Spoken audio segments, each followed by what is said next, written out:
మాట ఇచ్చారు అని అంటే అది నిలబెట్టుకునే మనుషులు కదా రాజకీయాల్లో ఉండాలి. మన ఇంటర్వ్యూ మొదలు పెడతాం. పాడమంటారా? ఇప్పుడు వస్తుంది. సరదాగా పాడుకునే రోజులన్నీ పోయినాయి. ఇప్పుడంతా కొట్లాడే రోజులు దగ్గర ఉంది. ఇప్పుడు పర్టికులర్గా ఆ బుట్ట అలా పెట్టడానికి కారణం ఏదైనా ఉందా అండి? మీ నాన్నగారు అంటే మీకు చాలా ఇష్టమని షూటింగ్ టైంలో ఉన్నప్పుడు నాన్నగారు కాలం చేశారని. దేవాలయం షూటింగ్ చేస్తున్నాం. సో అక్కడ ఫాదర్కి చితి పెట్టడం సీన్ నేను ఆ సమయంలో ఏంటంటే ఇక్కడ సో ఇంకా అలాగా ఆయన చనిపోవడం జరిగింది. అయితే నిప్పురవ్వ సినిమా తర్వాత మళ్ళీ బాలకృష్ణ గారితో చేయకపోవడానికి అంటే తర్వాత స్టోరీ ఏమీ సెట్ కాలేదంటారా? తర్వాత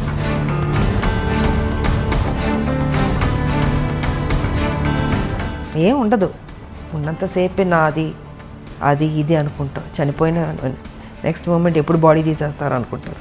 ఒకటి తీసుకెళ్ళేది ఒక మంచి పేరు ఒకటే తీసుకెళ్తాం. ఎన్నాళ్ళ రాజకీయ జీవితం చూసిన తర్వాత ఇక్కడ మీరు నేర్చుకున్న లెసన్ అంటే ఏం చెప్తారు? పాలిటిక్సే ఉంటుంది. క్రిమినల్గా ఉండే పాలిటిక్స్ చేయక్కర్లేదమ్మా. ఇప్పుడు కేసీఆర్ బొర్ర అయితే మాకొద్దు, ఎవడో కోరుకోడు. సూర్యకాంతం గారి క్యారెక్టర్ చూసి అమ్మో సూర్యకాంతం గారు అని భయపడేవాళ్ళం.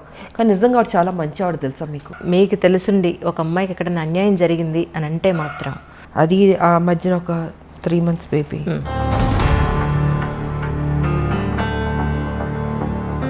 సమాజం పాడైపోయిందమ్మా. చాలా బాగా. అంటే తల్లి తెలంగాణ పార్టీ ఎందుకు పెట్టాలనిపించింది? ఎందుకు టీఆర్ఎస్లో విలీనం చేశారు? కొంతమంది నాయకుల వల్ల, నేను పేరు చెప్పుకోదలుచుకోలేదు, వాళ్ళు ముఖ్యమంత్రులు కూడా కావచ్చు ఆ రోజుకి. సో వాళ్ళు ఏంటంటే ఈ తెలంగాణ రావడం వాళ్ళకి ఇష్టం లేదు.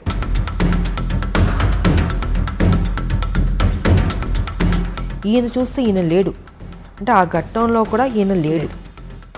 తెలంగాణ రావాలని ఇంట్రెస్ట్ లేదు ఆయనకి. ఇప్పుడు నెక్స్ట్ ఎన్నికల్లో మీకు ఒక మంచి పోస్ట్ రాబోతోంది అని చెప్పని అన్నారు. ఇది ఎంతవరకు నిజం అంటారు? 1200 మంది చనిపోయారు. వాళ్ళ ఆత్మ శాంతించాలంటే అసలు సిసలైన తెలంగాణ రావాలి అనుకుంటే ఆ తెలంగాణ రావాలి. దోపిడీ తెలంగాణ జరుగుతుంది. మీకు వయసు అయిపోయింది, ఇంకెంతకాలం బతుకుంటారు?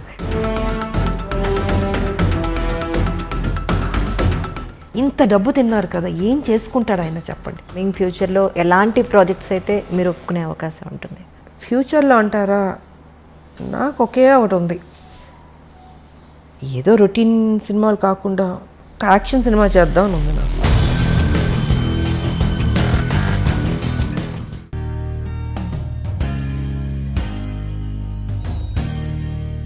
అందరికీ నమస్కారం అండి. ఈరోజు నిజంగా నా గెస్ట్ గురించి ఒక్క మాటలో నేను చెప్పలేను, కానీ ఒక చిన్న మాట చెప్పాలి. ఒక చిన్న పరిచయం, ఏదో ఒక ప్లేస్లో ఒక చిన్న పరిచయం. నిజంగా ఆ గెస్ట్కి నేను ఎప్పటికీ రుణపడి ఉన్నాను. ముందైతే గెస్ట్కి వెల్కమ్ చెప్పేద్దాం. మ్యామ్ నమస్కారం. నమస్తే. మిమ్మల్ని ఇలా కలవడం చాలా సంతోషంగా ఉంది. ఇంకోటి ఏంటంటే ఐ డ్రీమ్లో మీరు మొట్టమొదటిసారిగా మాకు ఇచ్చే first interview. I'm really so excited. మీకు చాలా రుణపడి ఉన్నాను. ఎలా అంటే చాలామంది నాతో అన్నారు, విజయశాంతి గారి దగ్గరికి ఏ ఒక్క లేడీ వచ్చినా సరే ఆవిడ ఒక్కసారి మాట ఇస్తే మాట తప్పరు అని. అందరు ఇలాగ చెప్తారులే అనుకున్నాను. నాది ఒక చాలా చిన్న పరిచయం. యాక్చువల్లీ నేను మీకు గుర్తున్నాను అనుకున్నాను. సరిలేరు నీకెవరు షూటింగ్ అప్పుడు కలిసాం, మీరు నన్ను అడిగారు. Yes ma'am. సో అప్పుడు అడిగింది ఇప్పుడు కుదిరింది. నిజం మ్యామ్. నాకు ఎంత సంతోషం అంటే మా లాక్డౌన్లో మీ డోర్ కొట్టి మ్యామ్ ఇంటర్వ్యూ ఒకసారి గుర్తు చేద్దామని వచ్చానంటే మీరు ఇక్కడి నుంచి అంజలి నువ్వు నాకు గుర్తున్నావు, నేను నీకు ఇంటర్వ్యూ ఇస్తాను, మాట ఇచ్చాను, ఇస్తాను అని అన్నారు. మాట ప్రకారం అలాగే నిలబెట్టుకున్నారు. Thank you. నాకు ఇప్పుడు అనిపిస్తుంది ఏంటి అంటే మీలాంటి వాళ్ళు కదా నిజంగా రాజకీయాల్లోకి రావాలి. మాట ఇచ్చారు అని అంటే అది నిలబెట్టుకునే మనుషులు కదా రాజకీయాల్లో ఉండాలి.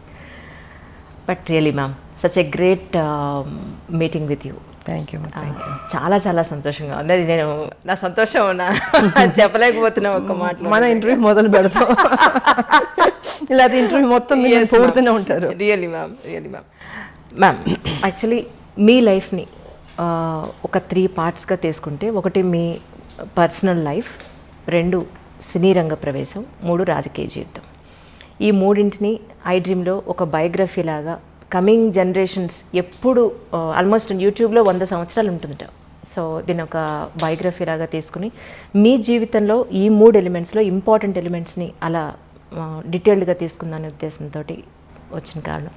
ఈ అవకాశాన్ని ఇచ్చిన మీకు నిజంగా చాలా చాలా ధన్యవాదాలు. ఒక్కసారి ఇప్పుడు దసరా నవరాత్రులు నడుస్తున్నాయి, చాలా డిఫరెంట్గా పెట్టారు బొట్టు. ఈ బొట్టుకి దసరాకి లేదు, నేను దీక్షలో ఉన్నాను. నేను ఆ పూజ చేస్తున్నాను, నేను నవరాత్రి పూజలు. సో కొన్ని పూజలు అంటే నేను డెఫినెట్గా నేను చేస్తూ ఉంటాను. సో ఇది నవరాత్రి కాబట్టి అమ్మవారికి ఆ దీక్షలో ఇంకా చేస్తున్నాను నేను. ప్రశాంతంగా ఉంటుంది మాకు, అంటే మార్నింగ్ అన్ని పూజలే ఉంటాయి కదా మాకు. గేట్ లోపలికి వస్తుంటేనే గేట్లోకి వస్తుంది ఒక ఫ్లేవర్, ఒక పువ్వుల వాసన, ఒక అగరబత్తి ధూపం. అది ఇల్లంతా మొత్తం పూజలు అగరబత్తులు అన్నీ ఉంటాయి. ఇంకా దేవుడు అంటే ఆ పూజ అంటే ఇంకా దానికి మనం టైం కేటాయిస్తూ ఉంటాం. కాకపోతే రాజకీయం మాకు ఉంటుంది, తప్పదు. సో దేవుడికి ఇవ్వాల్సిన సమయం ఆ సమయం నేను ఇచ్చేస్తాను. మార్నింగ్ నేను ప్రశాంతంగా ఉంటుంది ముందు. ఈ అంటే పర్టికులర్గా ఆ బుట్ట అలా పెట్టడానికి కారణం ఏదైనా ఉందా అండి? ఏమో నాకు తెలీదు. దేవుని దండం పెట్టుకుంటా అలా పెట్టేస్తాను అంతే. ఇలా పెట్టాలి అలా పెట్టాలని ఏమి ఉండదు. అది ఆ పూజ చేసినంతసేపు స్వామిలో ఆ లీనమైపోతున్నట్టు ఉంటుంది. సో అది అయిన తర్వాత అమ్మవారి దీవెనతో బుట్ట అలా పెట్టేసుకుంటాను. మరి అది అంటే సుమంగళీళ్ళు ఎప్పుడు ఇలా పెట్టాలి ఒకటి ఉంటుంది లెక్క. ఇదేమో అమ్మవారిది. అది ఒక్కసారి మీ ఫ్యామిలీ గురించి, అమ్మ నాన్న. ఫ్యామిలీ గురించి చెప్పాలంటే నేను, మా మదరు, మా ఫాదరు, ఒక అన్నయ్య, నలుగురమే. కథ ఫ్యామిలీ పరంగా చూసుకుంటే చాలా పెద్ద ఫ్యామిలీ. బట్ మా మదర్కి ఫాదర్కి నేను మా అన్నయ్య ఆయన జస్ట్ ఒక 2-3 years బ్యాక్ చనిపోయారు. సో నేను ఒక్కదానే ఉన్నాను. అండ్ ఇప్పుడు నేను నా భర్త, అంతే, ఇద్దరమే. చిన్న ఫ్యామిలీ ఇప్పుడు. కానీ మీ గురించి తెలుసుకోవాలి ఇంటర్వ్యూ కోసం అన్నప్పుడు నాకు యూట్యూబ్లో చాలా వీడియోలు మీ నాన్నగారు అంటే మీకు చాలా ఇష్టమని, మీరు షూటింగ్ టైంలో ఉన్నప్పుడు నాన్నగారు కాలం చేశారని, దాన్ని అసలు ఆ టైంలో మీరు కళ్ళు తిరిగి పడిపోయారని కూడా కొన్ని వీడియోలో చెప్పడం జరిగింది. ఒక్కసారి నాన్నగారి గురించి తెలుసు. యాక్చువల్గా దేవాలయం షూటింగ్ చేస్తున్నాం, అమరావతి, గుంటూరు నుంచి అమరావతి. సో అక్కడ షూటింగ్ చేస్తుంటే అక్కడ ఏంటంటే ఫాదర్కి చితి పెట్టడం సీను, టి కృష్ణ గారు డైరెక్షన్, దేవాలయం, శ్రవణ్ బాబు గారిని. సో అక్కడ ఫాదర్కి చితి పెట్టడం సీన్ నేను వెళ్ళి కూతురు చితి పెడుతుంది. ఆ సమయంలో ఏంటంటే ఇక్కడ చెన్నైలో అప్పుడు మా నాన్నగారు పోవడం జరిగింది. నాకు తెలీదు, చెప్పలే, టి కృష్ణ గారు ఎవరు చెప్పలే. సరే ఈవినింగ్ షూటింగ్ అంతా అయిన తర్వాత ఇన్ఫర్మేషన్ వచ్చింది. ఇప్పుడంటే మనకు సెల్ ఫోన్స్ ఉన్నాయి, అప్పుడంతా ల్యాండ్ లైన్, టైం పట్టేది, దొరికేది కాదు. ఐ థింక్ 6:37కి టి కృష్ణ గారికి వచ్చింది మెసేజ్, ఇలాగా ఫాదర్ పోయారనేసి. సో ఆయన ఏం చేశారంటే పోయారని చెప్పలే నాకు. నైట్ షూటింగ్ ఉండింది, డే అంతా శ్మశానంలో షూటింగు, నైట్ వచ్చి ఈ దశావతారాల పాటలు తీస్తున్నాం అది. సో దానికి నేను డ్రెస్ చేంజ్ చేసుకోవడానికి క్లాసికల్ డ్రెస్ చేసుకుని రెడీ అయ్యి వస్తున్నాను. టి కృష్ణ గారు అన్నారు, ఇలా నాన్నగారికి బాగాలేదంట, బయలుదేరమ్మన్నారు అన్నారు. అంతే చెప్పారు. ఏమైందంటే లేదు బాగాలేదన్నారు, అంతే, టెన్షన్ అవ్వబాకమ్మా, బాగాలేదన్నారు అన్న. సరే ఆల్మోస్ట్ అన్ని ట్రైన్లు వెళ్ళిపోయినాయి. నైటు అంటే అమరావతి నుంచి గుంటూరుకు రావాలి కదా, వచ్చేటప్పటికి 11-12 అయినట్టు ఉంది నాకు. ఇంకా 12 లాస్ట్ ఒక ట్రైన్ ఉండింది, ఆ ట్రైన్ పట్టుకుని నేను చెన్నైకి వచ్చాను. చెన్నైకి వచ్చి ఇంటికి వచ్చి చూసేటప్పటికి నాన్నగారు పడుకుని ఉన్నారు. నాకేం అర్థం కాలే, అట్లా టోటల్గా అప్సెట్ అయిపోయి మదర్ అక్కడ కూర్చున్నారు. ఆవిడ వస్తుంది, నాకేం అర్థం కావట్లే. ఎందుకంటే మా నాన్నగారు అంటే చాలా ఇష్టం నాకు నిజంగా. సో ఇంకా అలాగా ఆయన చనిపోవడం జరిగింది. అండ్ దాని తర్వాత మళ్ళీ 1 year గ్యాప్లో మా మదర్ పోయారు. అంటే ఒక దెబ్బ మీద ఇంకొక దెబ్బ. ఆ ఏజ్ చిన్నపిల్లని ఏం తెలుస్తుంది మనకి, తల్లిదండ్రులు ఉండాలని కోరుకుంటాం. అలాంటిది నాన్నగారు ఎన్నో కళ్ళు కన్నారు, నా కూతురు పెద్ద స్టార్ అవ్వాలి అనేసి. సో ఆ టైం అప్కమింగ్ స్టేజ్ అప్పుడంతా. ఆ సమయంలో ఆయన లేకపోవడం అన్నది పెద్ద సెట్ బ్యాక్ నాకు, నా జీవితంలో పెద్ద బ్లో నాకు. ఇంకా అక్కడి నుంచి మళ్ళీ కోలుకుంటూ మళ్ళీ ముందుకెళ్తుంటే మళ్ళీ మా మదరు ఇంకా ఇది జీవితం అనుకుని ఇంకా అన్నీ నేనే భుజాన్ని వేసుకొని దిగమింగుకొని బాధ్యత తీసుకుని ఇంక పనే నాకు సర్వస్వం అనుకుని ముందుకెళ్ళడం జరిగింది. అలా జరిగింది మా మదర్ ఫాదర్ది. కానీ ఒక ఆడపిల్లకండి, అంటే అబ్బాయి సొసైటీలో ఏది ఉన్నా, ఎవరి సపోర్ట్ ఉన్నా లేకపోయినా ఈజీగా అమ్మాయితో కంపేర్ చేస్తే ఈజీగా గెటన్ అయిపోగలుగుతాడు. కానీ ఒక అమ్మాయికి పేరెంట్స్ సపోర్టు, పేరెంట్స్ తర్వాత ఒక మంచి భర్త సపోర్ట్ లేకపోతే అంత ఈజీగా ఏ ప్రొఫెషన్లో ఉన్నా పైకి రావడం ఈజీ కాదమ్మా, చాలా టఫ్ అది. కాకపోతే నాకేంటంటే ఫస్ట్ మదర్ ఫాదర్ పోవడం వల్ల లైఫ్ విలువ, వాల్యూ, బాధ్యత అన్నీ ఆటోమేటిక్గా దేవుడు నాకు తెలిసేటట్టు చేశాడు అనిపిస్తుంది. సో రైట్ టైంలో ఒక ఏజ్లో మ్యారేజ్ కూడా, అది కూడా నాకు దేవుడు చేశాడన్నదే. ఎవరు లేరు కదా పెద్దలు, ఇలాగ ఈ అమ్మాయికి పెళ్లి సంబంధం చూడాలి, ఈ అబ్బాయికి పెళ్లి చేయాలి అనేది చెప్పేవాళ్ళు లేరు, చూసేవాళ్ళు లేరు. నాకు ఉన్న తల్లిదండ్రులు నిద్రపోయారు. నాకు తెలియకుండా నా లైఫ్లో నా భర్త ఆయన రావడం, కలవడం, అనుకోవడం, పెళ్లి చేసేసి ఆల్ ఆఫ్ సడన్ అన్నీ 6 to 7 monthsలో జరిగిపోయినాయి. సో రైట్ టైంలో రైట్ డెసిషన్ అంటారు చూసారా, అలాగా రైట్ టైంలో దేవుడు ఆయనే నాకు, అంటే ముక్కోడి దేవతలు పెళ్లి చేస్తారన్నట్టు ముక్కోడి దేవతలు దీవించినట్టు ఉండింది నాకు మంచి భర్త ఇచ్చి.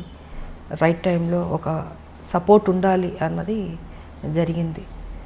సో లైఫ్ ఇదైంది. బట్ ఆడపిల్లలకి ఎప్పుడూ తల్లిదండ్రులు ఉండాలమ్మా. కొంతమందికి స్మూత్గా వెళ్తుంది, కొంతమందికి టఫ్గా ఉంటుంది. సో నాకేంటి అన్నీ దెబ్బలే కదా జీవితంలో, అన్నీ స్మూత్గా ఎప్పుడు లేదు నా లైఫ్. అన్నీ టఫ్గా దెబ్బలు తింటూ నేర్చుకుంటూ ముందుకు వెళుతూనే అనుకున్నది సాధించాను. కాబట్టి మా ఫాదర్ ఒక కోరిక నేను నెరవేర్చాను, ఒక పెద్ద స్టార్ అవ్వాలన్నది. దాని తర్వాత మా భర్త సేమ్ అదే బాధ్యత ఆయన తీసుకుని, ఆయన కూడా అక్కడితో ఆపలే.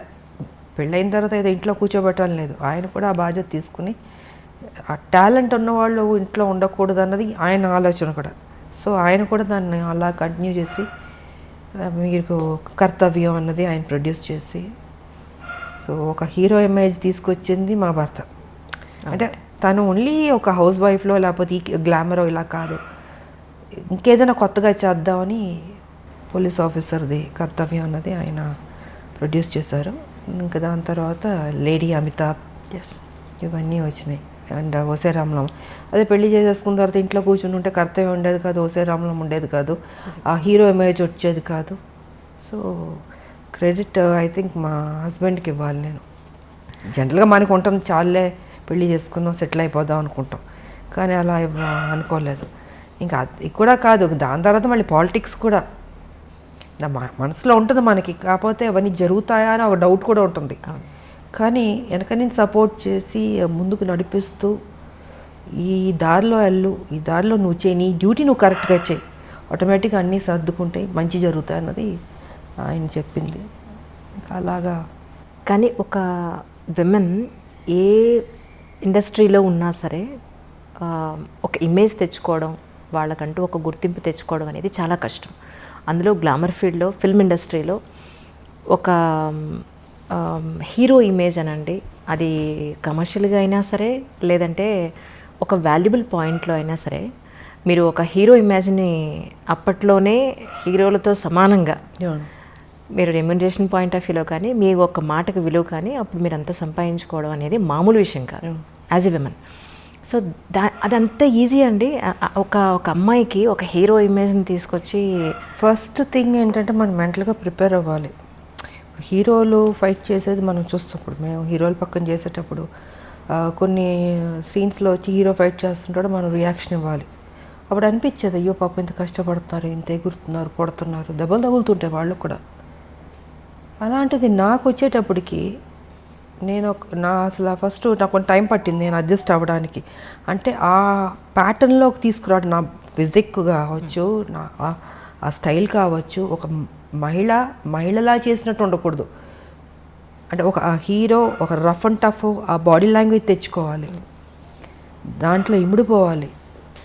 సో ఇట్ టుక్ టైం నాకు అది అడ్జస్ట్ అవ్వడానికి. అండ్ ఫస్ట్ పిక్చర్కి నా ఫైట్ స్కిన్, సెకండ్ థర్డ్ దానికి ఇది ఇంప్రూవైజ్ చేసుకుంటూ వెళ్ళాను. సో ఇంకా దాని తర్వాత ది బెస్ట్ అన్న పేరు తెచ్చుకున్నాను నేను. అండ్ ఇంకోటి ఏంటంటే ఎందుకు చేయలేము మనం, చేద్దాం, రిస్క్ అయినా పర్లేదు. అప్పుడు మాకు ఈ గ్రాఫిక్స్ అంత లేదు, సో ఏదన్నా కూడా ఒరిజినలే ఉండదు, డూప్ లేకుండా చేసేదాన్ని. చేద్దామని మాస్టర్లతో కన్విన్స్ చేసి ఇంకా సాహసాలే అన్నీ. ఎంత 20 అడుగులో 30 అడుగులు దూకమన్నా దూకేవాళ్ళం. మళ్ళీ గన్ ఒకటి పట్టుకుని దాంతో షూట్ చేసుకుంటూ, మామూలు కాదు అసలు. సో ఇలాగా ఇంప్రూవైజ్ చేసుకుంటూ ఇంకా ఇంకా బెటర్మెంట్ చేద్దాం అన్నది సినిమా నుంచి సినిమాకి బెటర్ అయింది నాకు. సో నన్ను నేను ప్రూవ్ చేసుకోగలిగాను, ఒక యాక్షన్ హీరోలే కాదు హీరోయిన్ కూడా చేయగలుగుతుందని. మళ్ళీ దాంట్లో స్టైల్ ఉండాలి, అందం ఉండాలి. ఏదో కొట్టామన్నట్టు కాకుండా ఎక్స్ప్రెషన్ ఉండాలి, బాడీ లాంగ్వేజ్ కరెక్ట్గా ఉండాలి, ఫినిషింగ్ బాగుండాలి. అది డ్యాన్స్ కావచ్చు, ఫైట్స్ కావచ్చు, ఏదైనా బ్యూటీ ఉండాలి, న్యాచురల్గా ఉండాలి, ఆర్టిఫిషియల్గా ఉండకూడదు. ఏదో ఇప్పుడు జంప్ చేయమన్నారు ఇలా జంప్ చేయడం కాదు, ఒరిజినల్గా జంపింగ్లానే ఉండాలి, రఫ్ లుక్ ఉండాలి. సో ఇలాగ నా బాడీని నేను మలుచుకుంటూ చేశాను నేను.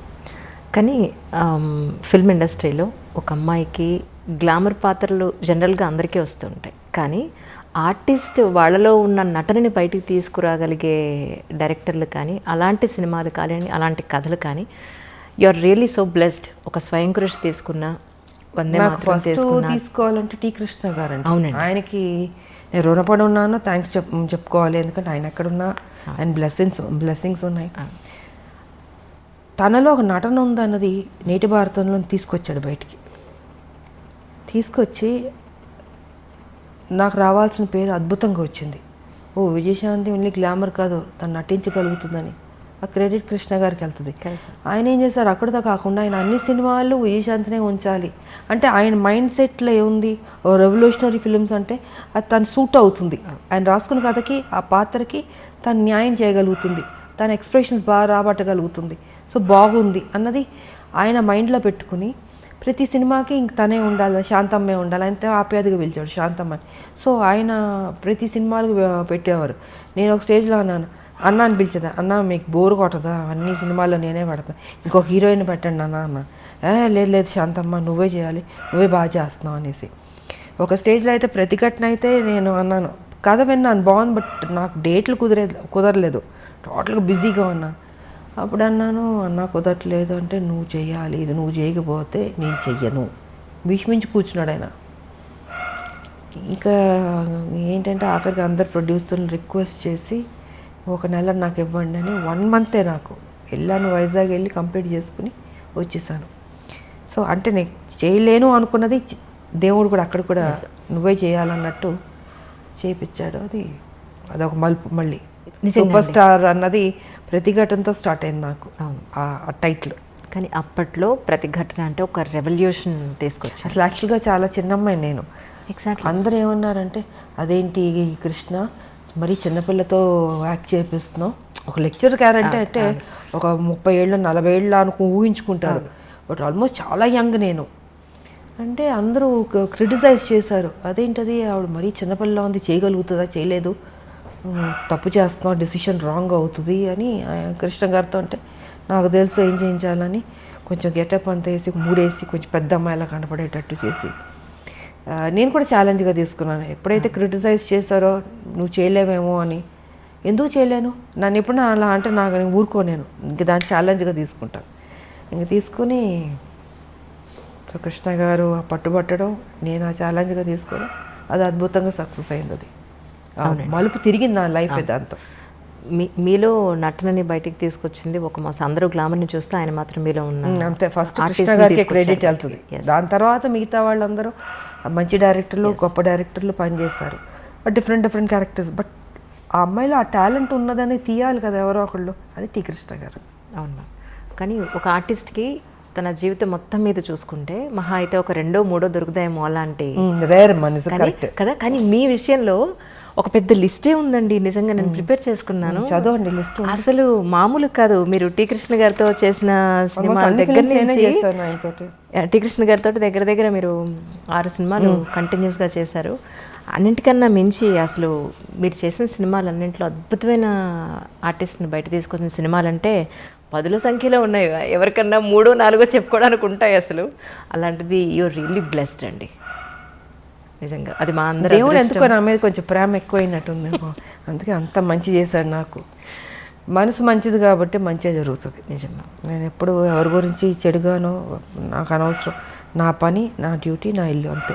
ఇదే నా ప్రపంచం అనుకున్నాను నేను. కానీ అదే ఒక అమ్మాయికి ఎక్కడన్నా మీకు తెలుసుండి ఒక అమ్మాయికి ఎక్కడన్నా అన్యాయం జరిగింది అని అంటే మాత్రం నిజంగా రాములం బయటకు వస్తుంది అనేది మొన్న అమ్మాయి విషయంలో చిన్నపిల్ల అది మహిళలకి ఎప్పుడు న్యాయం జరగాలనేది మాత్రం నేను ఫస్ట్ నుంచి పోరాడుతూనే ఉన్నాను. నా వాయిస్ రేస్ చేశాను. నేను బాధగా ఉంటుంది, ఎందుకంటే ఒక మహిళగా నాకు తెలుసు ఆ కష్టాలు ఎంత కష్టపడితే కానీ పొజిషన్కి రారు, ఎంత స్ట్రగుల్ అవ్వాల్సి వస్తుంది. ప్రతి చోట అడ్డంకి ఉంటుంది. అంటే మన ప్రొఫెషన్లో ఏ ప్రొఫెషన్ ఎన్నుకున్నా దాంట్లో అచీవ్ చేయడానికి అడ్డుపొలలు వేస్తూ ఉంటారు, వెనక్కి లాగుతుంటారు. సో ఆ పెయిన్ కానీ నాకు తెలుసు. అది కాక మొన్న జరిగిన ఇన్సిడెంట్ అయితే అది మరీ దారుణం అమ్మ.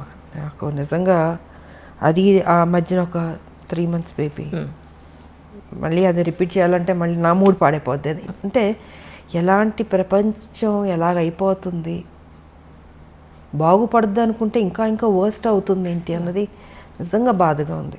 అది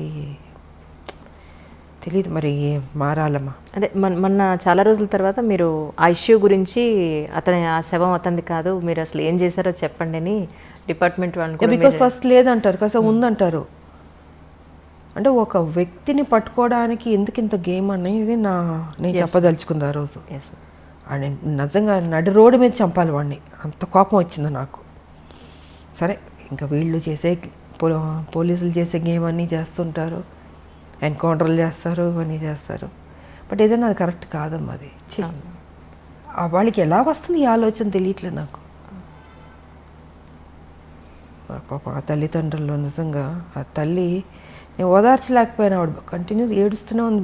ఆ పెయిన్ ఎంత ఉంటుందమ్మా నిజంగా, చాలా బాధ వేసింది నాకు. అండ్ నాకు వచ్చిన కోపాన్ని వాడిని అక్కడే పట్టుకుని కొడదామా చంపుదామా అని అంత కోపం వచ్చింది నాకు నిజంగా. అసలు ఆ చంటి బిడ్డ ఎంత ముద్దుగా ఉంది ఆ పాప. నిజమా, వాడికి ఒక బిడ్డ ఉన్నట్టుంది. ఐ డోంట్ నో మరి ఇలా మైండ్లో ఏమైనా దెయ్యం దూరుతుందా, రాక్షసులానో కూర్చుంటారో తెలియదు మరి.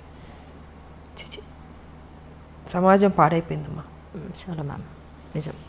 మెయిన్ ఈ డ్రగ్స్ వల్ల వాళ్ళు ఏం చేస్తున్నారో వాళ్ళకి తెలియకపోవడం వల్ల గవర్నమెంట్ ప్రతి స్టేట్లో గవర్నమెంట్ చాలా సీరియస్గా తీసుకోవాలి ఈ విషయం మాత్రం. అంటే ఆ మత్తులో తేడా తెలియట్లేదు వాళ్ళకు కూడా. తల్లి చెల్లి బిడ్డ అన్న తేడా కూడా లేకుండా మృగంలాగా తయారైపోయారు. సో డ్రగ్స్ అనేది కంట్రోల్ చేయాలి, లేకపోతే టోటల్గా చట్టాలు ఇంకా స్ట్రాంగ్ చేయాల్సిందే. నాన్నగారు కాలం చేసిన తర్వాత మళ్ళీ టి కృష్ణ గారు కాలం చేసినప్పుడు మీరు అంతగా కదిలిపోయారని చెప్పాను, విన్నాను. అసలు అంటే ఆయన సినిమాల ద్వారా మీలో ఉన్న నటీమణిని బయటకు తీసుకురావడం ఒకటే కాకుండా ఆయనతో ఉన్నంత బాండింగ్ అంటే ఏం చెప్తారు మీరు? ఒక అన్న చెల్లెల్ని ఎంత అపురూపంగా చూసుకుంటారో అలాగా ఆయన కానీ వదిన ఆవిడ కానీ ఎంతో అప్యాదిగా. అప్పుడు గోపీచంద్ అంతా చిన్నపిల్లలు, ఇంకొక పెద్ద బాబు ఉన్నాడు, అబ్బాయి కూడా చనిపోయాడు, పాప ఒకటి ఉంది. సో అందరూ ఒక ఫ్యామిలీలా ఉండేవాళ్ళు నిజంగా, అంత అన్యోన్యంగా. ఆయన ప్రతిదీ కేర్ తీసుకుని శాంతమ్మ ఇది చేయాలి ఇది చేయాలి అనేసి అలాగన్నా. ఓసారి పొరపాటు అయ్యేది, అంటే యాక్టింగ్ ఈ సీన్ సరిగా రాకపోతే ఊరుకునేవాడు కాదు, ఆయన తిట్టేవాడు. ఆయన ఈ రేపటి పౌరుల షూటింగ్లో అయితే పెద్ద సీను, కోర్టుని గుడి బయట పెట్టి లెంతీ డైలాగ్ పెట్టి చేయాలి. ఆయన అప్పటికి క్యాన్సర్తో బాధపడుతూ బెడ్ మీద పడుకొని డైరెక్షన్ చేస్తున్నారు. సో ఆ సీన్ ఏంటంటే గంటలు గంటలని చేతులు చేయాలి. నేను ఒక ప్యాటర్న్లో చేసుకుంటూ వస్తే కట్ చేసి చేతులు ఇలాగ చేయాలి కదా, ఎందుకు ఇలా ముడుచుకుని చెప్తావు డైలాగు డామ్ డూమ్ అని తిట్టేశాడు ఆయన. నాకు అర్థం కాలే, ఎప్పుడు నేను చూడలేదు ఆయన్ని అంత ఎమోషన్ అయ్యి కోపం రావడం అనేది.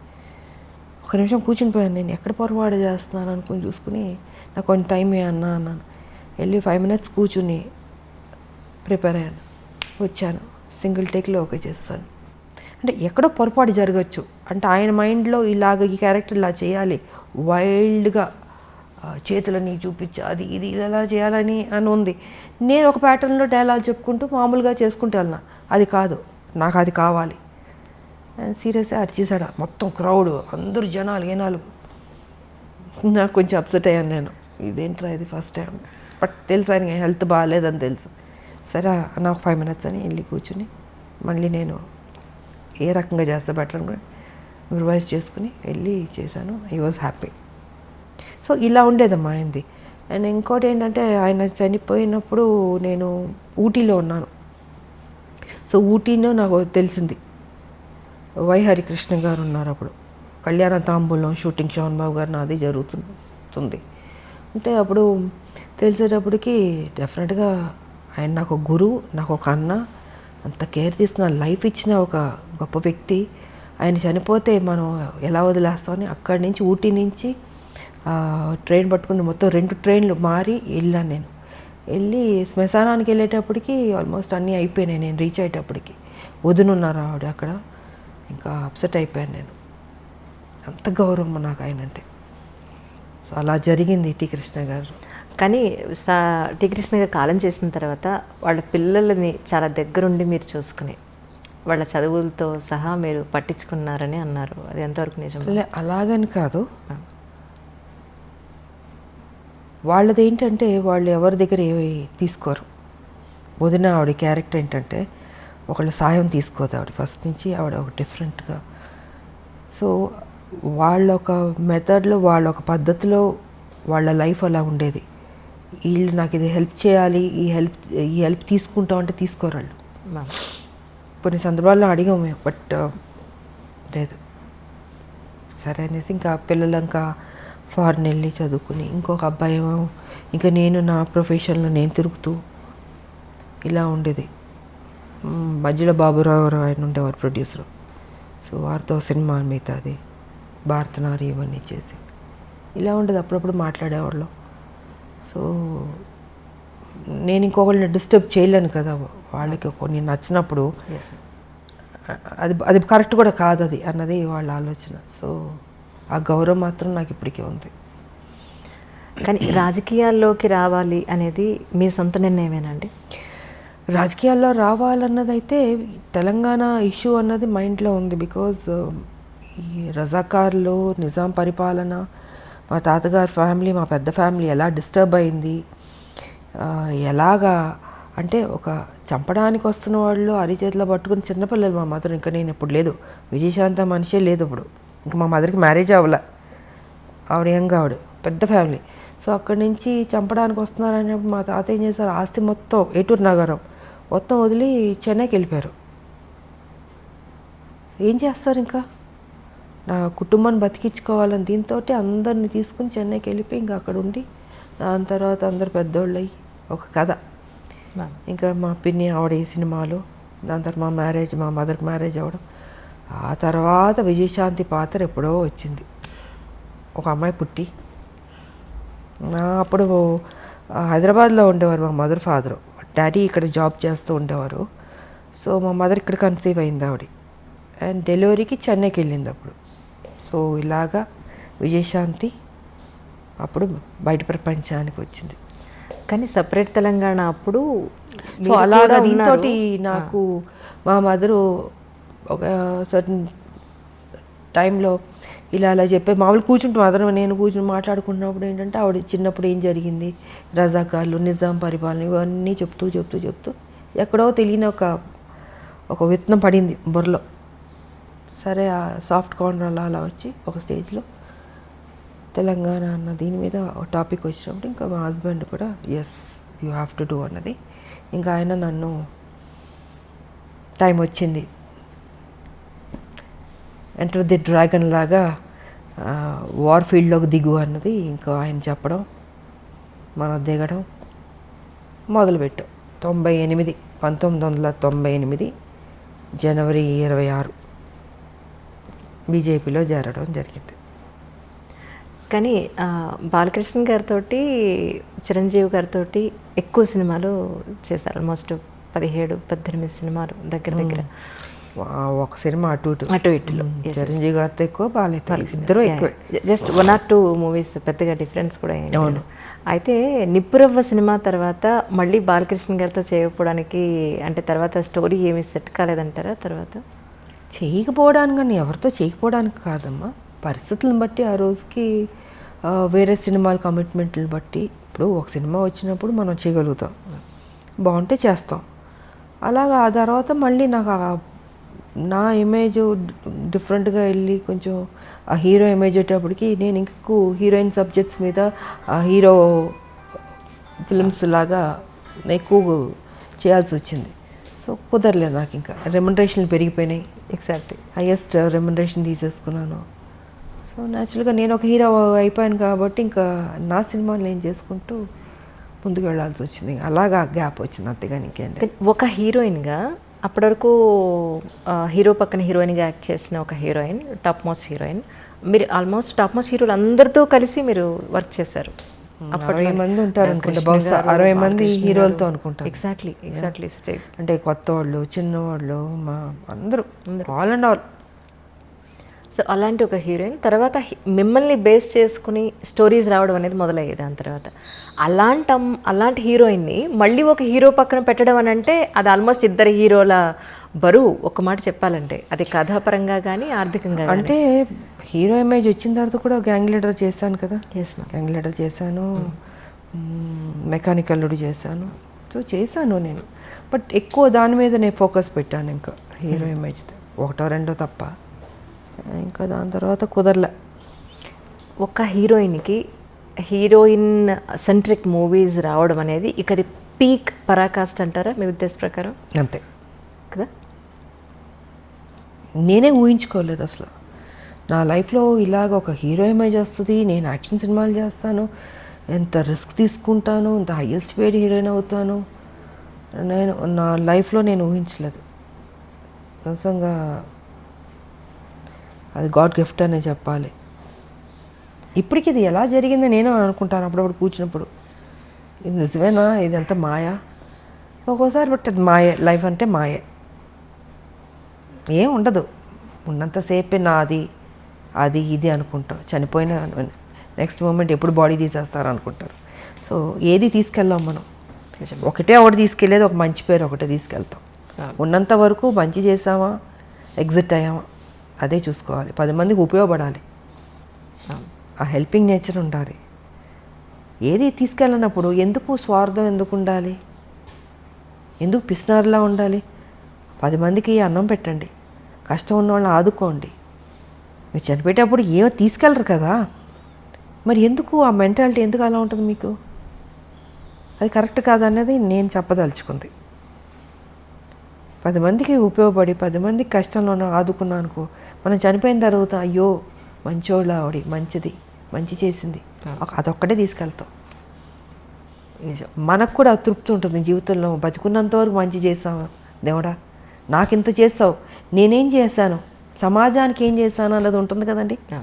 సో ఆ సమాజానికి ఏం చేయాలన్నది రాజకీయ పరంగా చేయగలుగుతాం, లేదా సోషల్ వర్క్ చేయగలుగుతాం. సోషల్ వర్క్ చేశాను, రాజకీయ పరంగా నేను చేసుకుంటూ వెళ్ళాను. బట్ దాని పెద్ద ఆర్భాటంగా పబ్లిసిటీలు చేసుకుని నాకు నచ్చదు. మొన్న కూడా మీ పుట్టినరోజు నాడు ఎంతమంది వచ్చారు మ్యామ్ ఆ రోజు? నేను చెప్పాను, నేను చూపించుకోను. అవును, నాకెందుకు అది పబ్లిసిటీ చేస్తుంటే నువ్వు నిజంగా సేవ చేసినలాగా ఉండదు, స్వార్థం కోసం అన్నట్టు ఉంటుంది. సో అందుకే వదిలేయండి, నాకు తోచింది నేను చేసుకుంటూ వెళ్ళిపోతుంటాను అనేది నా ఆలోచన విధానం. తల్లి తెలంగాణ పార్టీ కింద మీరు చాలా వైద్య సేవలు కూడా అందించారు అప్పట్లో.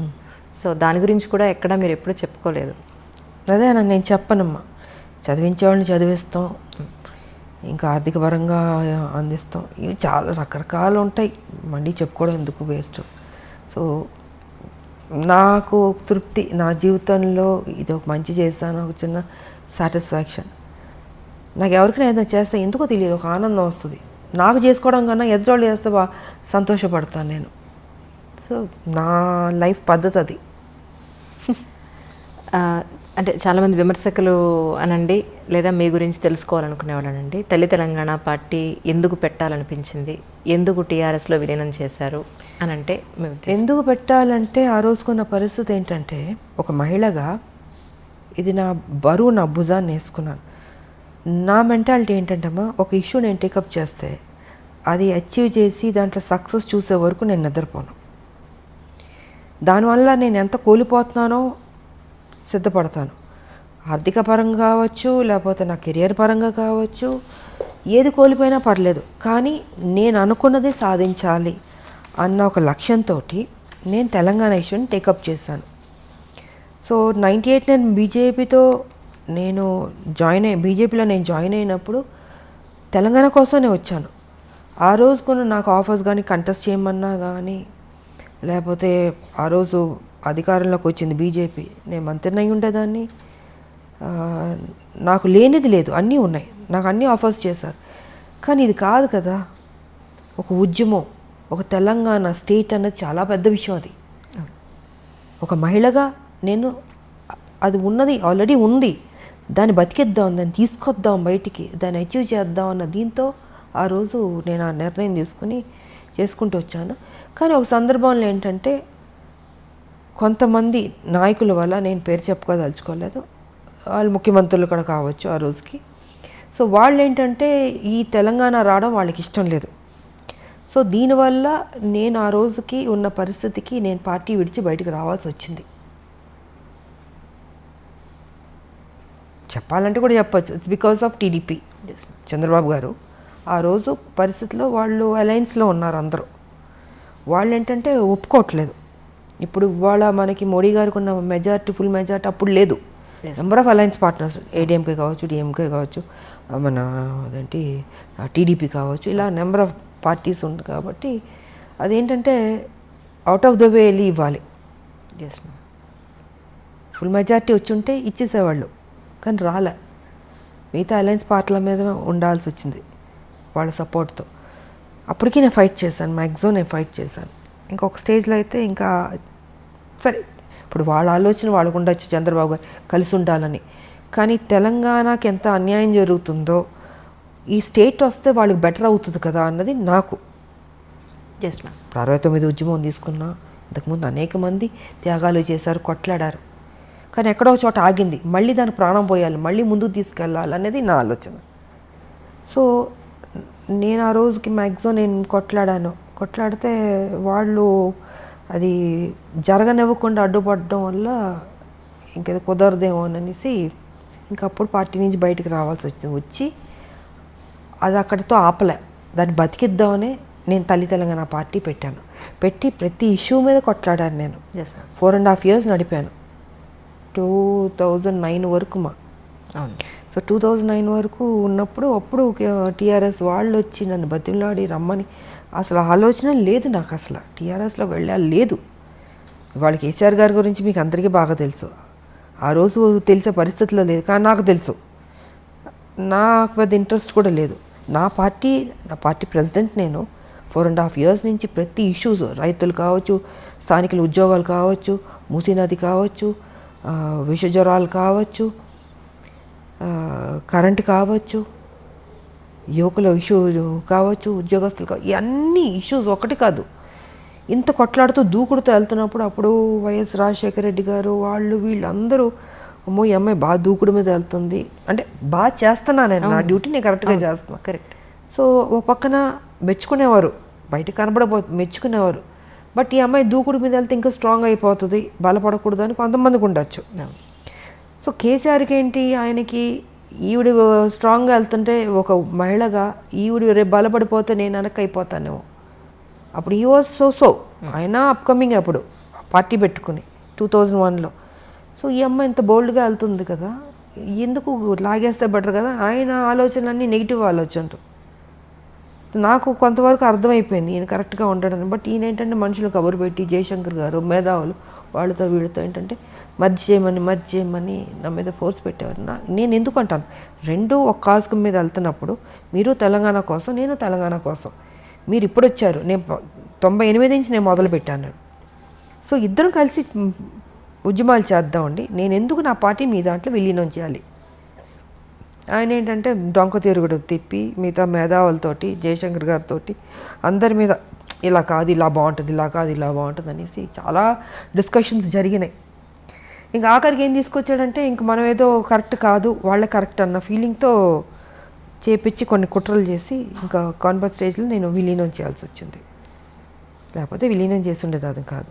సార్ విలీనం చేశాను పోనీ అక్కడైనా కరెక్ట్గా నన్ను ఉంచాడా, అక్కడ నన్ను కరెక్ట్గా ఉంచలేదు ఆయన. జేరన్ దగ్గర నుంచి నన్ను సస్పెండ్ చేసి బయటికి పంపించే వరకు ఇదే టెన్షన్ నాకు. నేను ఎంపీగా పోటీ చేసినప్పుడు కూడా నన్ను ఓడగొట్టాలని చూశాడు ఆయన. బట్ లక్కీగా నేను గెలిచాను నేను. సో గెలిచిన తర్వాత వెంటనే మళ్ళీ ఏదో ఒక నిందేయడం, ఒక సాకు చూపించడం, దాంతో నాతో మాట్లాడడం మానేశారు. 6 months ఎంపీగా గెలిచిన తర్వాత 6 months నన్ను దూరం పెట్టాడు, మాట్లాడలే. నా కాన్స్టిట్యున్సీ పనులు నేను చేసుకున్నాను. మళ్ళీ ఈయన నిరాహార దీక్ష చేయబెట్టాడు. దాని తర్వాత ఈయన చచ్చిపోతాడేమో నేను మొత్తం ఢిల్లీ వాళ్ళతో మాట్లాడి గవర్నర్తో మాట్లాడి, తివారీ గారు గవర్నర్ అప్పుడు తివారీ గారు ఉన్నారు, సో చిదంబరం గారు ఉన్నారు అప్పుడు, he was home minister. So మిగతా అందరితో మాట్లాడి ఈయన నిరాగదేశ చేస్తున్నారు, ఆయన చనిపోతాడేమో అండి, హెల్ప్ చేయండి ఆయన్ని. అప్పటికి మాటలు లేవు నాకు ఆయనకి. సో ఈ రకంగా చేసాం. అప్పుడు ఆ సందర్భంలో మళ్ళీ ఆయన కలిసి ఆయన హాస్పిటల్లో ఉన్నప్పుడు అప్పుడు మాట్లాడుకోవడం జరిగింది. మళ్ళీ మాట్లాడుకుని మళ్ళీ పార్టీలో మళ్ళీ మామూలైన తర్వాత మళ్ళీ నా మీద ఇదే అది ఎప్పుడు ఆయన ఒక టైం వెయిట్ చేస్తూ కూర్చున్నాడు, ఈవిని ఎప్పుడు బయటికి పంపించేద్దామని. సో 2013లో కాంగ్రెస్ ఇస్తున్నాం అని అనౌన్స్ చేసిన నైటే నన్ను సస్పెండ్ చేస్తాడు. మేము ఆ మేడంని విజయశాంతి గారిని మేము సస్పెండ్ చేయలేదు, ఆవిడే పెట్టకుండా మీరు కండువా కప్పుకున్నారు అని చెప్పి యూట్యూబ్లోకి వెళ్ళొచ్చు. అక్కడ మొత్తం మీకు ఇవాళ కేసీఆర్ అసెంబ్లీ సాక్షిగానే అబద్ధాలు చెప్తున్నాడు. సో మీరు యూట్యూబ్కి వెళ్తే కేసీఆర్ 2013లో నన్ను సస్పెండ్ చేసింది ఆల్మోస్ట్ ఆల్ ద ఛానల్స్లో వచ్చింది. నైట్ 12 o'clock అది మీరు చూడొచ్చు. నేను జరిగింది చెప్తా, నాకు అబద్ధాలు చెప్పాల్సిన అవసరం నాకేం లేదు. కేసీఆర్ లాగా ఇవాళ అసెంబ్లీలో నేను 3 ఎకరాలు ఇస్తానని చెప్పి నెక్స్ట్ కట్ చేస్తే నేను అసలు ఆ మాట అన్నే లేదేదో అని చెప్తున్నాడు. యాజ్ అ చీఫ్ మినిస్టర్గా ఆయన ఇంత అసెంబ్లీ సాక్షిగా చెప్పి ఇవాళ లేదు అంటున్నాడంటే ఆయన ఎలాంటి వ్యక్తి మీకే అర్థం కావాలి. సో జరిగింది నేను చెప్తున్నానే. 2013లో నన్ను సస్పెండ్ చేసిన తర్వాత నా కాన్స్టిట్యున్సీలో నేను ఎంపీగానే ఉన్నాను, నా పని చేసుకుంటూ ఉన్నాను.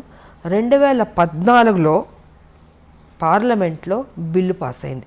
అప్పుడు బిల్లు పాస్ అవుతున్నప్పుడు నాకు ఆయనకి మాట్లాడలేదు, కానీ ఆ రోజు ఫస్ట్ టైం నన్ను వచ్చి ఎలా ఉన్నావు విజయ అని ఒకే ఒక మాట అన్నాడు, బాగున్నా అన్న. సో ఫైనల్గా అది ఆ రోజు ఇంకా లాస్ట్ డే. ఇంకా అప్పుడు కాంగ్రెస్ పొన్నం ప్రభాకర్ వీళ్ళందరూ చాలామంది ఉన్నారు. మీరు వస్తారా అన్నాను. నేను ఉంటాను అది అన్నాను. ఇంకా హౌస్ స్టార్ట్ అయిపోయింది, స్పీకర్ ఆవిడ వచ్చారు, ముందుకు వెళ్ళాను, వెల్ దగ్గరకు వెళ్ళి ఇంకా షౌటింగు, మిగతా వాళ్ళు ఆవిడ చదవబోతుంది బిల్లు చదువుతుంటే మిగతా వాళ్ళందరూ అడ్డుపడడం, నేను దూకడం, నేను అది పట్టుకోవడం పేపర్లు చెప్పకుండాను. ఈయన చూస్తే ఈయన లేడు, అంటే ఆ ఘట్టంలో కూడా ఈయన లేడు. తెలంగాణ రావాలని ఇంట్రెస్ట్ లేదు ఆయనకి.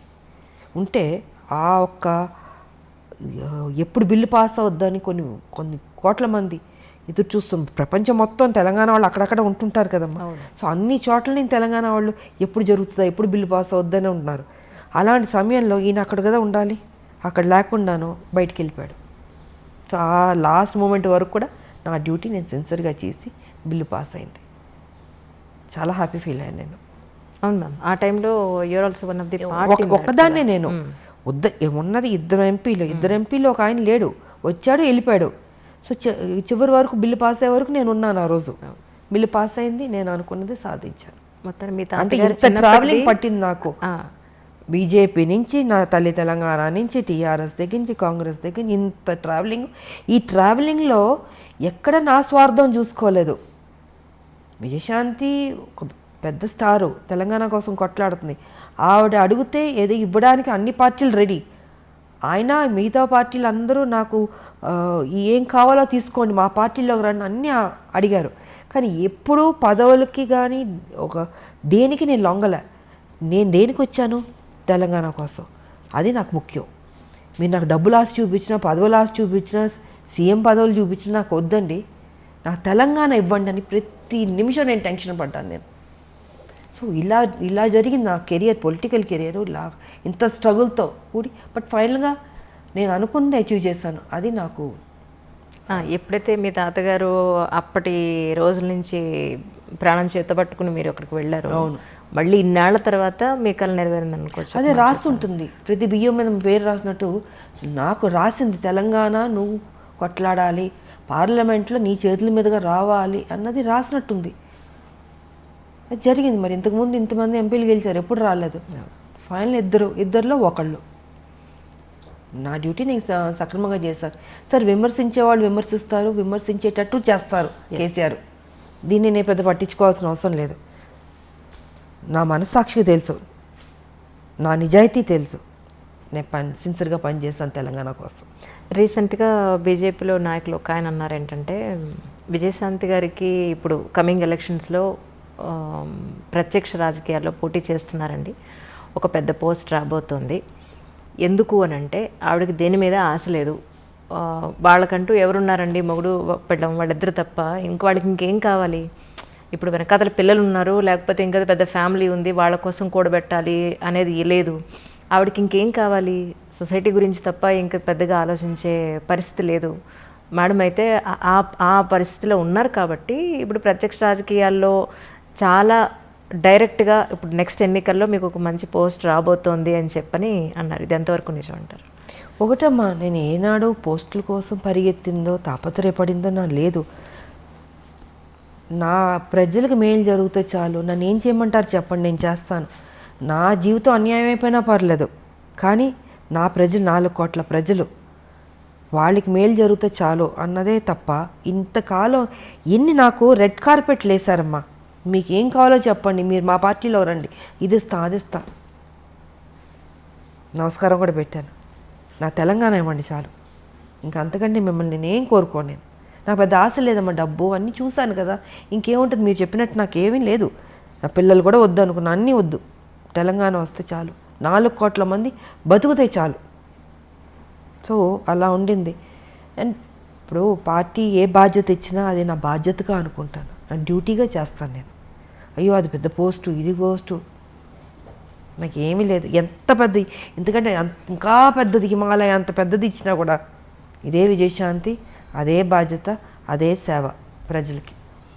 ఎందుకు పిల్లలు లేరు, ఇంక దేనికి నేనేం చేసుకోవాలి? నేను మా హస్బెండ్ ఇద్దరమే తెలంగాణ కోసం అన్నీ పక్కన పెట్టేశాను. సో ప్రజలకు బాగా జరిగింది అనుకో. నా బాధ ఇవాళ ఏంటంటే, ఇంత కష్టపడి తెలంగాణ సాధించాం, 1200 మంది చనిపోయారు, వాళ్ళ ఆత్మ శాంతించాలంటే అసలు సిసలైన తెలంగాణ రావాలి అనుకుంటే ఆ తెలంగాణ రాలే. దోపిడీ తెలంగాణ జరుగుతుంది. ఇది నాకు బాధగా ఉంది. దీని మీద నేను ఫైట్ చేస్తున్నాను. నేను కేసీఆర్ గారు కూడా ఒక్కసారి మేము గుండె మీద చేపెట్టుకుని ఆలోచించండి, మీరు చేస్తుంది రైటా రాంగా అని. మీకు వయసు అయిపోయింది, ఇంకెంతకాలం బతుకుంటారు? కనీసం మీరు వెళ్ళే లోపల మంచి చేసి వెళ్ళాలన్న ఆలోచన మీకు తట్టట్లేదు కేసీఆర్ గారు. మనం ఎన్ని మాటలు మాట్లాడుకున్నాం తెలంగాణ, ఎన్ని విషయాలు మనం డిస్కస్ చేస్తాం తెలంగాణ. ఇవాళ ఏమైపోయింది? మీకు ఎలా మనసు వస్తుంది ఆ అమాయక ప్రజలను మోసం చేయాలని? మీకు దేవుడి భక్తి ఉంటుంది. ఒకసారి ఆలోచించండి. ఇంత అబద్ధం, ఇంత మోసం అండి. ఇంత డబ్బు తిన్నారు కదా, ఏం చేసుకుంటాడు ఆయన చెప్పండి? 1,00,000 కోట్ల పైన మీరు తీసుకున్నారు, తెలుసు అందరికీ. ఏం చేసుకుంటారు? ఆల్మోస్ట్ మీరు 70కి వెళ్ళబోతున్నట్టున్నారు. ఏం తినడానికి ఉండదమ్మా, తినేది ఎంతో తింటాం. కానీ మీరు కొంచెం మారండి. నేను అదే అంటున్నా, కేసీఆర్ గారు మీరు ఇప్పుడైనా మారండి. 2 సార్లు మీకు ప్రజలు అవకాశం ఇచ్చారు. ఆ ప్రజలు వాళ్ళ మొహాలు చూడండి, వాళ్ళని చూస్తే మీకు మోసం చేయబుద్ధి అవుతుందా? మీకు తప్పనిపించట్లేదు మీకు నిజంగా? కనీసం ఇప్పుడైనా మారి మంచి చేశాను, ఈ భూమి నువ్వు విడిచేది వెళ్ళండి. మీకు వెళ్ళాల్సిన టైంలో మీరు ఉండండి, 100 ఏళ్ళు బతకండి కాదట్లే, కానీ తప్పు చేసి వెళ్ళొద్దు, మంచి చేసి వెళ్ళండి. ఉద్యమంతో చేసాం మనం, ఆ చిన్న తప్పు కూడా వద్దు, ఆ రిమార్క్ కూడా వద్దు అన్నది నేను ఆయనకి చెప్తున్నా. నేను ఆయన తీసుకుంటాడని నేను అనుకోవట్లేదు, బట్ నా డ్యూటీ నేను చెప్తున్నాను. ఇప్పుడు ప్రస్తుత తెలంగాణ గవర్నమెంట్కి మీరు ఎన్ని మార్కులు ఇస్తారు? నేను ఇవ్వను. నేను అదే చెప్తున్నాను. ఇప్పుడు ఇంతసేపు చెప్పింది ఆయన మంచి చేస్తుంటే మీరు మంచి చేశారు నేను మెచ్చుకుంటాను. ఇప్పుడు మిగతా నేను బీజేపీలో ఉన్నాను అని కాదమ్మా. ఆయన కేసీఆర్, నేను విజయశాంతి, మనం పని చేసాం, ఉద్యమంలో కొట్లాడాం. కానీ ఇవాళ మీరు ఒక ముఖ్యమంత్రి అయ్యారు. ముఖ్యమంత్రి అయిన వెంటనే నేను ఒక్కరోజు కూడా మిమ్మల్ని నేను విమర్శించలే, తిట్టలే. 3 ఏళ్ళు మీకు టైం ఇచ్చాను నేను. సరే, కొత్త పార్టీ, కొత్తగా వచ్చారు, బాగా చేస్తారు, ఒక నమ్మకం. ఉద్యమం నుంచి వచ్చిన మనిషి కాబట్టి ఆయనకు ఆ బాధ్యత తెలుసు. ఎక్కడ ఏ ప్రాబ్లం ఉంది, ప్రజలకు ఏ కష్టాలు ఉన్నాయి, ఎక్కడ ఏ ప్రాబ్లం తీర్చాలని తెలుసు కాబట్టి చేస్తాడు అనుకున్నా. కానీ చేయలే. ముఖ్యమంత్రి కుర్చీలో కూర్చోగానే ఆయన ఆలోచనలు మారిపోయినాయి, మనిషి మారిపోయాడు. ఉద్యమం ఉన్న కేసీఆర్ గారు వేరు, ఇప్పుడున్న కేసీఆర్ వేరు. అహం పెరిగిపోయింది.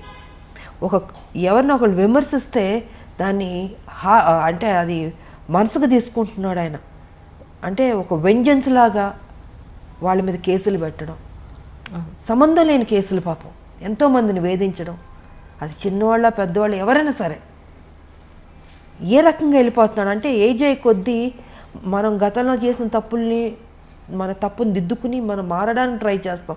కానీ ఈయన మారతలే. ఏజ్ అయ్యే కొద్దీ ఇంకా అగ్రెసివ్గా, నెగిటివ్గా, హార్ష్గా, క్రిమినల్గా ఈ రకంగా తయారవుతుంటే మరి నాకు ఈయనకి ఎక్కడి నుంచి వస్తుంది ఈ ఆలోచన నాకు అర్థం కావట్లే. ఫామ్ హౌస్లో కూర్చున్నది ఏ రకంగా మనం మోసం చేస్తూ వెళ్దాం అన్నది ఆలోచిస్తున్నాడు తప్ప ఇది మంచి చేద్దాం అన్నది లేదు. ఒక ముఖ్యమంత్రి అంటే పబ్లిక్లో ఉండాలి, ప్రజల్లో తిరగాలి. సో ఈయనైతే ప్రజల్లో తిరగట్లేదు. ఎంతసేపు ఫామ్ హౌస్లో కూర్చుని ఆలోచిస్తూ ఉన్నాడు. ఏ ఆలోచన అంటే మంచి ఆలోచన కాదు, చెడ్డ ఆలోచనలు.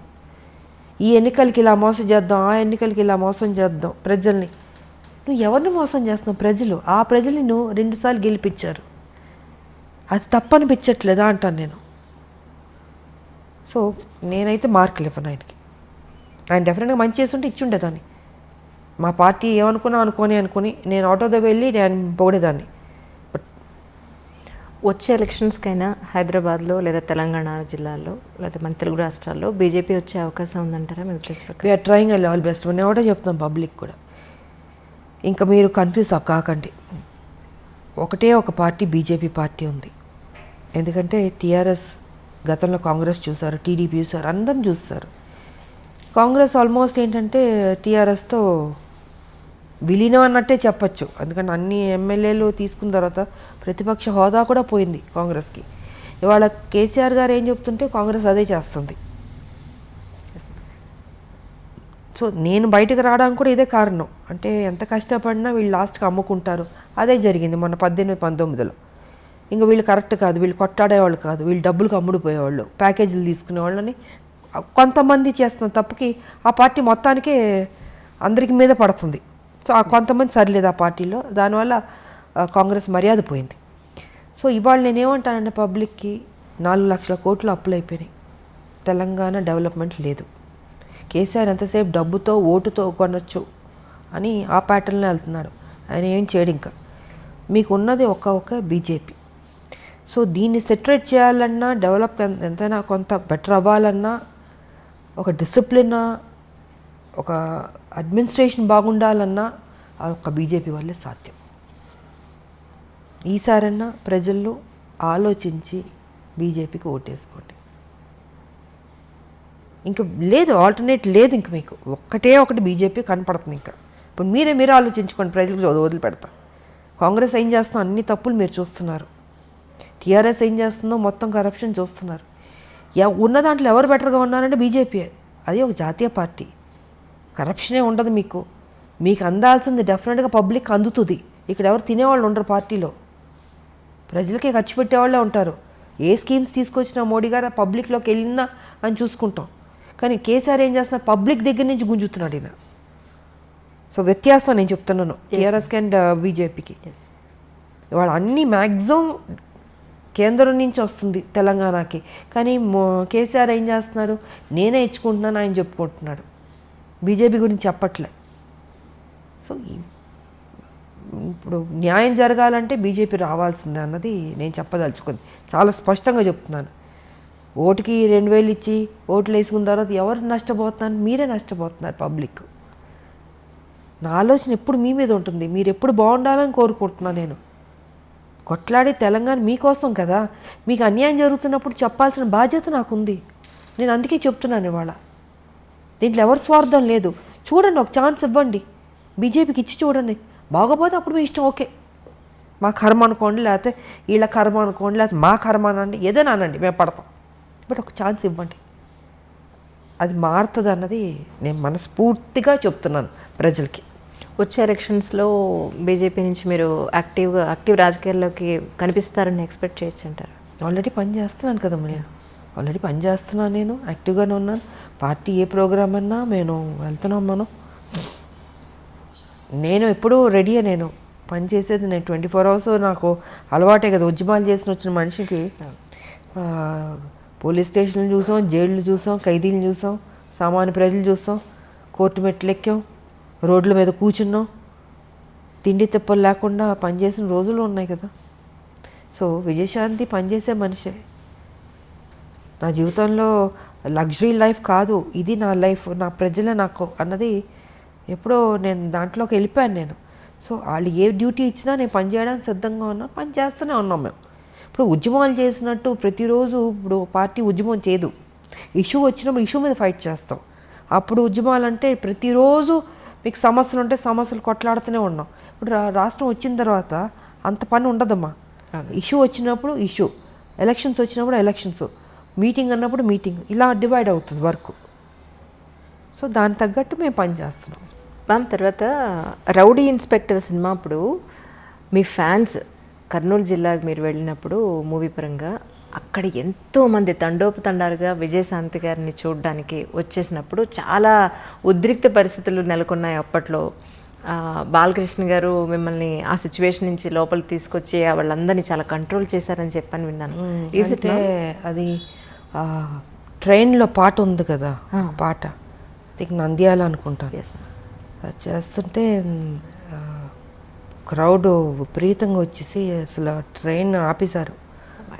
నాకు ఆ రోజు కొంత ఫీవర్ వచ్చిందంటే డేలో మొత్తం పాట చేస్తూ విపరీతమైన ఎండ, జ్వరం వచ్చి అయిపోయింది, పాట అయిపోయింది. మళ్ళీ హైదరాబాద్ షిఫ్ట్ అవుతుంది ఇక్కడ వేరే సాంగ్కి. సరే చేస్తుంటే పడుకుంటే ఒకటే అరుపులు, జనాలు భయంకరం, అసలు మామూలు కాదు. ట్రైన్ ఆపి విజయశాంతి బయటికి రావాలి, గొడవ చేశారు. ఇంకా అప్పుడు బాలకృష్ణ తను వెళ్ళి ట్రై చేసి చెప్తున్నాడు, అయినా కూడా లేదు, రావాలంటే నిద్రపోతున్నాను నేను. సో నేను, తారా మాస్టర్ గారు, మేమందరం అప్పుడు ఇంకా బయటికి తీసుకొచ్చారు. బాగా వీక్గా ఉన్నా, నీరసంగా ఉంది, ఎండ దెబ్బకి జ్వరం వచ్చి సరే వచ్చి నుంచున్నాను. అంత అరుపులు, కేకలు. ఐ థింక్ 1.5 hours ట్రైన్ అయిపోయింది. కదలనప్పులే, మొత్తం పట్టాల మీదకి వచ్చేసి జనాలు అడ్డంగా అసలు ఇసుకేస్తారు వాళ్ళంత జనాలు వచ్చారు. తర్వాత వాళ్ళు హ్యాపీ ఫీల్ అయ్యి అప్పుడు బయలుదేరి గిద్దాలు పగలగొట్టి అబ్బో బీభత్సం అలా జరిగింది. అప్పుడు రీసెంట్గా చిరంజీవి గారు ఆయనతో పాటు కలిసి వర్క్ చేసిన హీరోయిన్స్ అందరినీ ఇన్వైట్ చేశారు. మేమందరం అనుకున్నాం మీరు ఖచ్చితంగా ఉంటారు అందులో అని, కానీ మీరు అందులో నన్ను ఎప్పుడు ఇన్వైట్ చేసింది లేదు. ఒకటి చేసినా నేను వెదలను నేను, ఎందుకంటే నాకు అలాంటి ఆ పార్టీ ప్రోగ్రామ్స్ అంటే నాకు పెద్ద నచ్చదు. నేను ఫస్ట్ నుంచి షూటింగు, నా ఇల్లు, సినిమాలు చేసేటప్పుడు. సో పాలిటిక్స్ అంటారా, పాలిటిక్స్ అంటే ఉద్యమాలు, నా ఇల్లు. నా ఫంక్షన్కే నేను నేను వెళ్ళడం. నా 100 days ఫంక్షన్ కంటే తప్పదంటే వెళ్తాను. వెళ్ళి ఒక 1/2 hourలో ఉండి వచ్చేస్తాను ఆ షీల్డ్ తీసుకుని. ఎందుకో నాకు చిన్నప్పటి నుంచి ఈ పార్టీస్ కానీ నాకు నచ్చదు. సో వాళ్ళు ఎప్పుడు నన్ను ఇన్వైట్ చేసింది లేదు. ఒకవేళ ఇన్వైట్ చేసినా నేను వెళ్ళను, నేను అవాయిడ్ చేసి ఉండేదాన్ని. నేను తెలుగులో మిమ్మల్ని మొట్టమొదటిసారిగా ఇంట్రడ్యూస్ చేసింది విజయ నిర్మల గారు అనుకోవచ్చా అండి? కానీ విజయ నిర్మల గారు అప్పుడు కాలం చేసినప్పుడు కూడా మీరు చాలా వచ్చి నరేష్ గారు వాళ్ళ ఇంటికి వచ్చి చేసినప్పుడు జరిగింది. సో ఆవిడతో మీకున్న ప్రత్యేక అనుబంధం? కొంతమంది మన జీవితంలో మర్చిపోలేమమ్మా, వాళ్ళు తీసుకున్న కేరు. ఒక తల్లిగా ఆవిడ నన్ను, చిన్నపిల్లని, కృష్ణ గారి పక్కన, చాలా యంగ్, ఐ థింక్ 79లోనే వచ్చాను, 80s అనుకుంటా సినిమా, ఫస్ట్ తమిళ్ 80sలో. అంత చిన్నపిల్ల. కృష్ణ గారు అనేవారు, విజయ మరీ చిన్నపిల్లగా ఉంది, నా పక్కన యాక్ట్ చేస్తుంది, ఎలాగ బాగుంది, నా కూతురులా ఉంది అనేవారు. మీరు ఊరుకోండి నేను చూసుకుంటాను, కానీ అంత కేర్ తీసుకునేవాడు నిజంగా. అలాగా నాకు దాని మీద నమ్మకం ఉంది.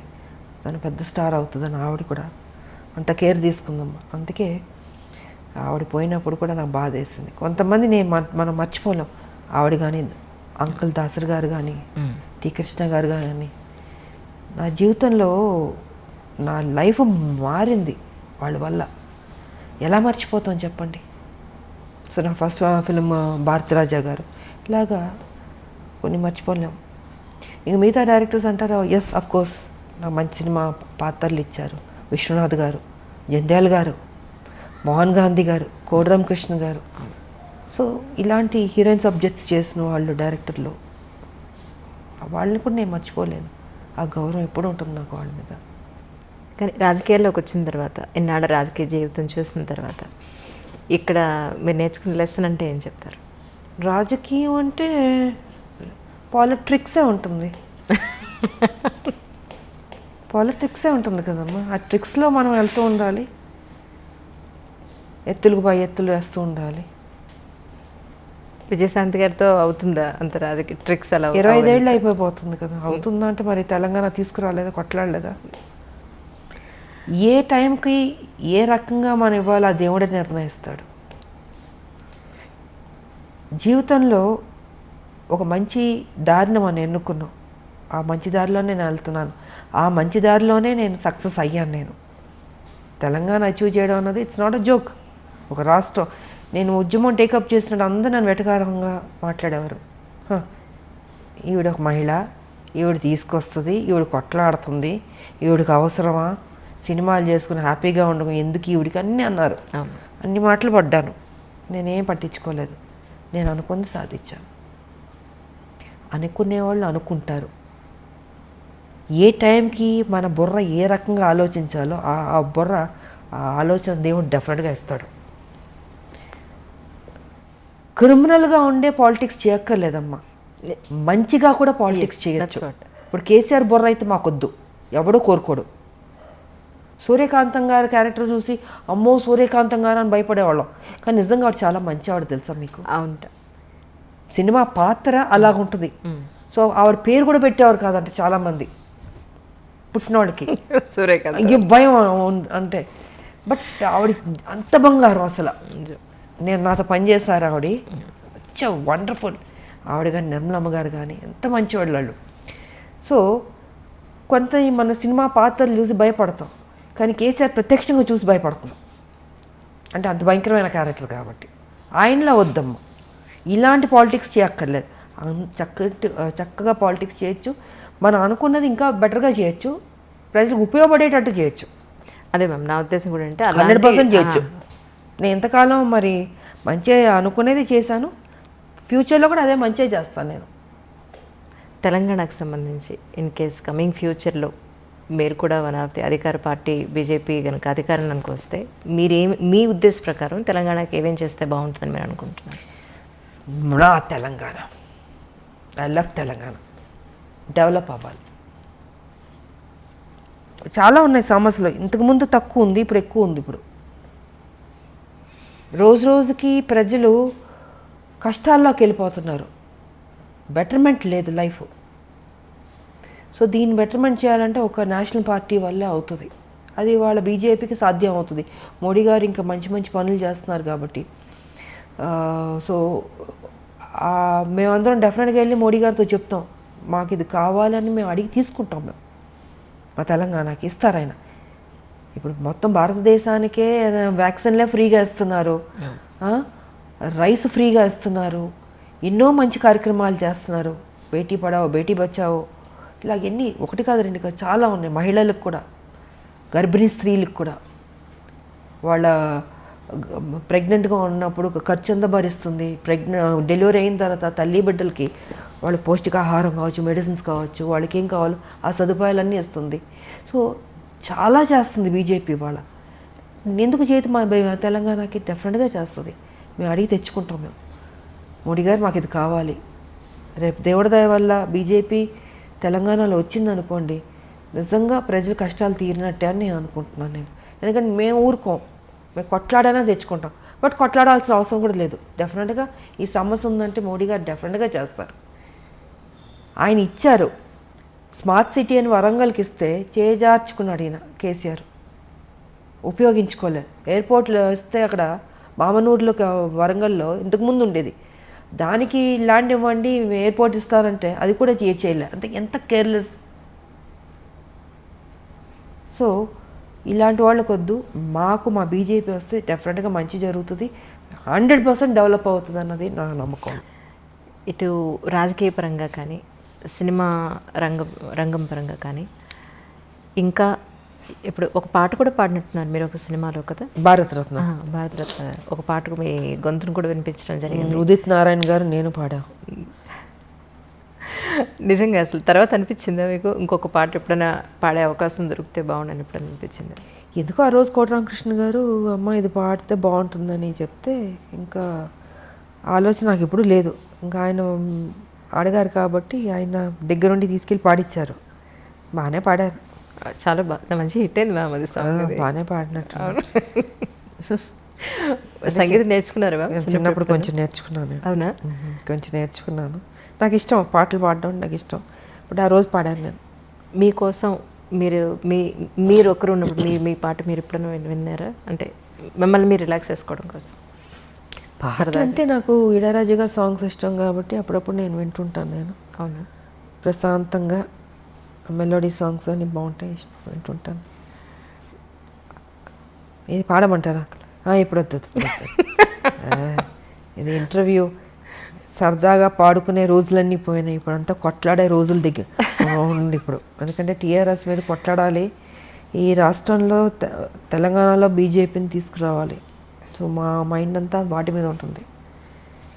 యాక్ట్ చేయడం, పాటలు పాడడం, ఇవన్నీ ఆ రోజులు అయిపోయినాయి. పూర్తిగా గంభీరంలోకి దిగిపోయారు. ఇక పెద్దవాళ్ళం అవుతున్నప్పుడు ఇంకా చిన్నపిల్లలం కాదు కదా. సో బాధ్యత ఉంది, పెద్ద బాధ్యత. బీజేపీ అందరూ పనిచేయాలి బీజేపీలో. సో అండ్ తెలంగాణ ఎలా తీసుకొచ్చాం, ఎంత కష్టపడ్డాం, అందరూ ఎంత సాక్రిఫైస్ చేస్తారో. ఇవాళ తెలంగాణలో బీజేపీ తేడానికి అందరూ కష్టపడాలి. ఇది సో మా సంజయ్ గారు కానీ, నేను కానీ,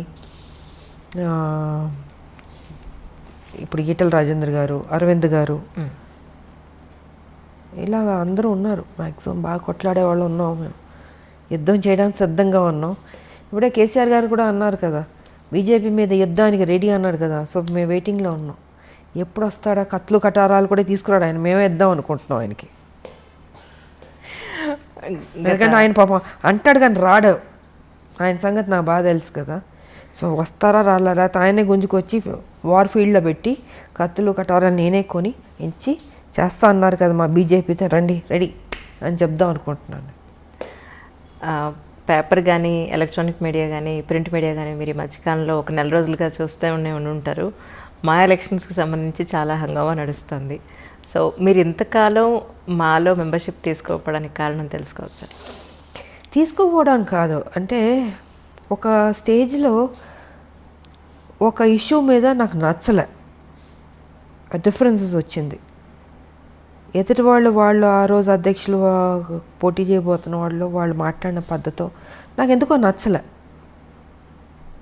సో ఆ ఇష్యూ మీద డిఫరెన్సెస్ వచ్చి నాకు అక్కర్లేదని ఆ రోజు నుంచి నేను తీసుకోలేదు. నేను తీసుకోపోయినా చేశాను నేను సినిమాలు. దాసనారాయణరావు గారి తర్వాత ఫిల్మ్ ఇండస్ట్రీకి మళ్ళీ అంత సమర్థత గల వ్యక్తి ఎవరు లేరు అని చెప్పని అనుకుంటున్న తరుణంలో డెఫినెట్గా దాసరి గారు ఆయనది ఎవరు, ఆయన ఓపిక, ఆయన కొట్లాడడం, అందరినీ దగ్గర తీసుకుంటాడు ఆయన అంకుల్. ఆ లక్షణాలు మీలో ఉన్నాయేమో అని నేను అనుకుంటున్నాను. ఎందుకంటే నేను లాస్ట్ టైం మీ పుట్టినరోజు అప్పుడు కూడా నేను చూశాను ఎంతమంది మీకోసం, అమ్మాయిలు, అబ్బాయిలు, చిన్నపిల్లలు, వయోభేదం లేకుండా, పార్టీలతో సంబంధం లేకుండా ఎంతోమంది వాళ్ళ కష్టాలు మీతో చెప్పుకోవడానికి, మిమ్మల్ని ఒకసారి కలిసి కాస్త స్వాతంత్రం పొందడానికి ఎంతోమంది వచ్చారు, నేను చూశాను. సో మీరు కూడా ఒక మెంబర్ అయి ఉంటే ఏమో మీరు చేయగలిగేంత మీ వంతు మీరు చేస్తుండేవాళ్ళు. నాకు ఆల్రెడీ బాధ్యత పెద్దది ఉంది కదమ్మా. ఆల్రెడీ నాకు తెలంగాణలో మా బీజేపీ కొట్లాడుతుంది అంటే ఆ టీఆర్ఎస్ కరప్టెడ్ పార్టీని దించాలి, దించాలి. సో మాకు అది సరిపోద్దా? అది ఎందుకు ఉన్నారు కదా, పెద్దలు ఉన్నారు మాలో. వాళ్ళ ఐ థింక్ ఎలక్షన్స్ అయిపోయినాయి కాబట్టి ఉంటారు, ఎవరో ఒకళ్ళు డిసైడ్ చేసుకుని ఉంటే బెటర్. ఉండాలి ఒక పెద్ద దిక్కు అన్నది ఉండాలి, క్రమశిక్షణ ఉండాలి. ఫస్ట్ క్రమశిక్షణ పోయింది ఆ క్రమశిక్షణ ఎందుకు పోయిందో నాకైతే అర్థం కావట్లేదు. బాగోదు, చూడడానికి కూడా బాగోదు కదా. సో అది ఎవరన్నా ఒకళ్ళు దాంట్లోనే అందరూ కూర్చుని డిసైడ్ చేసి ఒకళ్ళకి ఆ బాధ్యత ఇస్తే బెటర్ అన్నది నా అభిప్రాయం. ఇక్కడ కూడా లోకల్ నాన్ లోకల్ అనేది కొంత టాక్ వినపడుతుంది. దీని మీద మీ అభిప్రాయం ఏంటి మ్యామ్? ఒకటమ్మా, ఇప్పుడు మన తెలుగు వాళ్ళం కాబట్టి తెలుగు వాళ్ళు ఎక్కువ మంది రావాలని కోరుకోవడంలో తప్పులేదు. ఇది ఎప్పటి నుంచో చాలామంది, అంటే ఇంకొకళ్ళు బయట నుంచి వచ్చేవారన్న వాళ్ళని అవమానించడం కాదు. ఏ ఒక్క రాష్ట్రం నుంచైనా వచ్చేవాళ్ళు వస్తుంటారు, చేసేవాళ్ళు పని చేస్తుంటారు. కానీ చాలా కాలం నుంచి తెలుగు ఆర్టిస్టులు అన్నది ఎక్కువ రావట్లేదు. హీరోయిన్స్ కూడా ఎక్కువ మంది లేరు. ఇప్పుడు మా టైంలో మేము ఉండేవాళ్ళం, బట్ బయట హీరోయిన్స్ కూడా వచ్చేవారు. బట్ ఎందుకో తెలీదు అది రావట్లేదు. సో మన తెలుగు వాళ్ళు ఎక్కువ మంది ఆర్టిస్టులు, హీరోయిన్లు కావచ్చు, హీరోలు కావచ్చు, మిగతా క్యారెక్టర్ ఆర్టిస్టులు కావచ్చు, తెలుగు సినిమాకి సంబంధించిన తెలుగు వాళ్ళు ఎక్కువ ఉంటే బాగుంటుంది అన్నది ఇది ఎప్పటి నుంచో జరుగుతుంది ఇది. బట్ ఏదైనా మనం పక్క రాష్ట్రాల నుంచి వచ్చిన వాళ్ళని మనం అవమానించడం కూడా తప్పది. మనం తెలుగు వాళ్ళం, మనం గౌరవించేవాళ్ళం, ఆప్యాయతగా దగ్గర తీసుకునేవాళ్ళం, మర్యాద ఇచ్చేవాళ్ళం. సో కుటుంబంలా చూసేవాళ్ళం మనం. కాబట్టి మనం ఇంకొకళ్ళని విమర్శన చేయడం కూడా తప్పు. ఇప్పుడు మనం ఉన్నాం, మేము వేరే లాంగ్వేజ్కి వెళ్ళి పని చేయట్లేదు, అప్పుడు వాళ్ళు కూడా అనుకోవచ్చు కదా మన గురించి. సో ఆలోచన కరెక్ట్ కాదు అది. ఎవరి టాలెంట్ వాళ్ళది. తెలుగు వాళ్ళు ఎక్కువ మంది ఉంటే ఈ ప్రాబ్లం ఉండేది కాదు. లేరు కదా, లేకపోబట్టి పక్క రాష్ట్రాల నుంచి వాళ్ళని వెళ్ళి తీసుకుంటున్నారు. ఎవరేం చేయగలుగుతారు? ఇప్పుడు ఎవరన్నా ఎక్కువ మంది మేము నటిస్తామని ముందుకు వచ్చిన వాళ్ళు వద్దు అని ఎవరు అనలేదు కదా. ఆల్మోస్ట్ తగ్గిపోయింది. ఎందుకు మరి? కారణం భయమో లేకపోతే ఇంట్రెస్ట్ లేకపోవడం చాలామందికి, ఏమైనా కారణం కావచ్చు. బట్ మనం ఎవరిని ఇంకొకరిని హర్ట్ చేయొద్దు. మనం ఇట్స్ ఫిల్మ్ ఫీల్డ్ కాబట్టి ఏ ఆర్టిస్ట్లను ఎక్కడన్నా ఏ లాంగ్వేజ్లోగానే వెళ్ళి పని చేసుకోవచ్చు. సో అదే అనుకుంటాను. వేరే ఏదైనా ఉంటే దాని గురించి మాట్లాడితే బెటర్ అన్నది నా అభిప్రాయం. కానీ 80s, 90s మనం తీసుకుంటే, ఇప్పుడు మీ సంగతి తీసుకుంటే 10 ఏళ్ళు 15 ఏళ్ళు మీరు హీరోయిన్గా అలా స్టాండర్డ్గా నిలబడిపోయారు. దగ్గర దగ్గర 18 ఏళ్ళు, నియర్ 28 years 40కి వచ్చేసాను. 40 అయిపోయింది. అలా మాకు అసలు కనిపించట్లేదు. 40 years కానీ ఇప్పుడు చూస్తే హీరోయిన్స్ హార్డ్లీ 4 years 5 years తర్వాత మళ్ళీ అవి అసలు మనకు అంత స్టాండర్డ్స్ ఎక్కడ మనకి కనిపించట్లేదనే చెప్పుకోవాలి. ఇప్పుడు శ్రీదేవి గారు కానీ, మీరు కానీ, కొంతమంది నేమ్స్ తీసుకుంటే అన్ని సంవత్సరాలు ఆ హీరోయిన్ అనే ఒక కిరీటాన్ని అన్ని సంవత్సరాల పాటు లాక్కుని రాగలిగారు. ఇప్పుడు ఎందుకు అలా జరగట్లేదంటే కారణం ఏమై ఉంటుందంటారు? కాలం మారిపోయింది, మైండ్ సెట్ మారింది. అప్పుడు సినిమాలు చూడగలుగుతున్నాం, అప్పుడు పాటలు బాగానే ఉండేవి. ఇప్పుడు పాటలు ప్యాటర్న్ మారిందంటే ఇప్పుడు జనరేషన్ అవి నచ్చుతుంటాయి, నచ్చచ్చు. సో ఇప్పుడు కథలు బాగానే ఉన్నాయి, ప్యాటర్న్ మారింది. హీరోయిన్లు అంటే 4 సినిమాలు 5 సినిమాలు వరకు చూస్తున్న తర్వాత ఇంకేదైనా వేరే హీరోయిన్ అయితే బాగుంటుంది అన్నది ఆలోచన వచ్చి ఉండొచ్చు. అప్పుడైతే కంటిన్యూస్గా మమ్మల్ని చూసేవారు. అవునండి. పాత్రలు అలా ఉండేది, సినిమాలు అలా హిట్ అయ్యేవి. గొప్ప గొప్ప డైరెక్టర్లు, మంచి బ్యానర్లు, నటిమణులు అందరూ గొప్పవాళ్ళు, ఎవరు తక్కువ కాదు. హీరోలు కావచ్చు, ఇప్పుడు ఎస్వి రంగారావు గారు, ఎంతమంది గొప్ప గొప్ప వాళ్ళు ఉండేవారు ఇండస్ట్రీలో. రామారావు గారు, నాగేశ్వరరావు గారు, సావిత్రి గారు, జమున గారు, శారద గారు, వాణిశ్రీ గారు, అంజలీదేవి గారు, భానుమతి గారు, కన్నాంబ గారు, సూర్యకాంతం గారు, ఎవరిని తక్కువ చేసి మాట్లాడదు. అందరూ గొప్పవాళ్ళు. నువ్వా నేనా పోటీ పడి చేసేవాళ్ళు. సో ఇప్పుడు ఏంటంటే ఆర్టిస్టులు, సినిమాలు మారిపోయినాయి, సబ్జెక్టులు అంత హెవీ సబ్జెక్ట్స్ లేదు, లవ్ సబ్జెక్ట్స్ కానీ. సో ఇప్పుడు ట్రెండ్కి ఇది కరెక్ట్గా ఉండొచ్చేమో. అండ్ వాళ్ళకి ఓకే ఈ హీరోయిన్ చాలు నెక్స్ట్ అన్న ఫీలింగ్లో ఉన్నారు పబ్లిక్ కూడా. కొంతమంది పర్లే ఒక 6-7 years వరకు లాగుతున్నట్టున్నారు, 10 వరకు కూడా లాగినట్టు ఉన్నారేమో అనిపిస్తుంది ఇప్పుడు కొంతమంది. మరి మేబీ ఫ్యూచర్లో ఇంకా తగ్గిపోవచ్చు, ఇంకా ప్యాటర్న్ మారొచ్చేమో. So we don't know. సర్లేరు నీకెవరు సినిమాకి దగ్గర దగ్గర 13 ఏళ్ల తర్వాత మీరు ఆ సినిమా ఒప్పుకున్నారు. దానికి కారణం ఏమిటి? కమింగ్ ఫ్యూచర్లో ఎలాంటి ప్రాజెక్ట్స్ అయితే మీరు ఒప్పుకునే అవకాశం ఉంటుంది? ఆఫ్టర్ 13 years సరే, అనిల్ రావుపూడి గారు, మహేష్ బాబు, ఆయన ఒక మంచి కాంబినేషన్, మంచి క్యారెక్టర్, డిగ్నిఫైడ్గా ఉంది, వచ్చింది. బట్ ఎప్పటి నుంచో అడుగుతున్నారు, నేను రిజెక్ట్ చేస్తూ వచ్చాను. అది బాగుండింది కాబట్టి ఆ రోజుకి యాక్సెప్ట్ చేసేసి అప్పుడు టైం దొరికింది, చేశాను నేను. అండ్ పెద్ద సక్సెస్ అయింది. ఫ్యూచర్లో అంటారా, నాకు ఒకే ఒకటి ఉంది, ఏదో రొటీన్ సినిమాలు కాకుండా ఒక యాక్షన్ సినిమా చేద్దామని ఉంది నాకు. Such a great opportunity for the producers and all. ఒక్క యాక్షన్ సినిమా మళ్ళీ దన్ దన్ దన్ దన్ ఆడిచ్చేద్దాం అన్న ఫీలింగ్ ఉంది. బట్ కథ, పాత్ర ఇవే కొత్తగా ఉండాలి. సంథింగ్ అలాంటిది ఏదైనా వస్తే మేబీ ఐ విల్ డూ. ఒకే ఒక యాక్షన్ ఫిలిం, ఓకే, పాత విజయశాంతి యాక్షన్ ఫిలిం లాగా ఒక్క సినిమా అలాంటిది ఉంటే. రొటీన్ అయితే వేస్ట్. నా పెద్ద చేయనని చెప్పేసాను నేను. సరే మళ్ళీ అందరూ చేయండి అంటే చేస్తే యాక్షన్ సినిమా ఒకటి చేద్దాం అన్నది ఒకటి ఆలోచన ఉంది. కథ రావాలి, కథ దొరకాలి, అలా దొరికిందంటే చేస్తాను. ఒకటి ఇంకొకటి, అది కూడా టైం దొరుకుతుందని నాకు తెలియదు ఉంది. బట్ ఇప్పుడున్న ఈ బిజీ షెడ్యూల్స్, రాజకీయం, ఇప్పుడు ఈ బై ఎలక్షన్స్, మాకు మళ్ళీ ఇంకేం పని అప్పచెప్తారో మా పార్టీ మాకు తెలియదు కదా. సో మరి అలాంటి బిజీ షెడ్యూల్లోనే ఉంటే మరి నేను చెప్పలేను. టైం దొరికితే చెయ్యొచ్చు, అంతే. ఈ సందర్భంగా తెలంగాణ ప్రజలందరికీ కూడా మీరేం చెప్పదలుచుకున్నారు? నేను చెప్పదలుచుకుంది ఎప్పుడూ ఒకటే చెప్తాను, ప్రజలకు నేను ఎప్పుడు మంచిగా చెప్తాను. ఈసారి మాత్రం బీజేపీని డెఫినెట్గా మీరు గెలిపించుకోండి, బీజేపీని నమ్ముకోండి. ఈ కష్టాలు చాలు. మనం ప్రజలు ఎలా అయిపోయారంటే వాళ్ళ అమాయకులు కాబట్టి టీఆర్ఎస్ ఓటు వేసేస్తారు నమ్మి. ఓటు వేసిన తర్వాత అయ్యో నాకు ఇది రాలేదు, అది రాలేదు, ఇది చేశారు, అది చేశారు, ఇవన్నీ ఎందుకు? మీ కేసీఆర్ ఆయన పార్టీ ఏం మోసం చేసిందో మీకు అందరికీ తెలుసు. సో తెలుసు కాబట్టి ఇంక ఓటు వేయకండి. వేసి బాధపడ్డం ఎందుకు? వేయకుండా తప్పించుకుని బీజేపీని గెలిపించుకుని ఈసారి బీజేపీని అధికారంలో తెచ్చుకోండి. ఇవాళ చూడండి, వర్షం వస్తే మొత్తం ఒక సముద్రంలా ఉంది. హైదరాబాద్ మొత్తం సముద్రంలా ఉంది. బోట్లు వేసుకెళ్ళచ్చు మనం. అదే చెప్తున్నాను, రోడ్లు బాగాలే, డ్రైనేజ్ సిస్టమ్ బాగాలేదు, మొత్తం చెరువులు కబ్జా అయిపోయింది. వాటర్ ఎక్కడికి వెళ్తుంది? మీరు వరంగల్ తీసుకున్నా, ఏ జిల్లా తీసుకున్నా ఇదే పరిస్థితి. ఇంతకుముందు నేను ఎప్పుడు చూడలే హైదరాబాద్ ఇలాగా, ఇంత దారుణమైన పరిస్థితి నేను చూడలే. హారబుల్గా ఉంది. అక్కడ నివసిస్తున్న ప్రజలు కూడా భయపడి వణికిపోతున్నారు. వర్షం రాకుండా ఉంటే చాలు దేవుడు అని ఫీల్ అవుతున్నారు. వచ్చిందని మునిగిపోతున్నాయి ఇళ్ళు.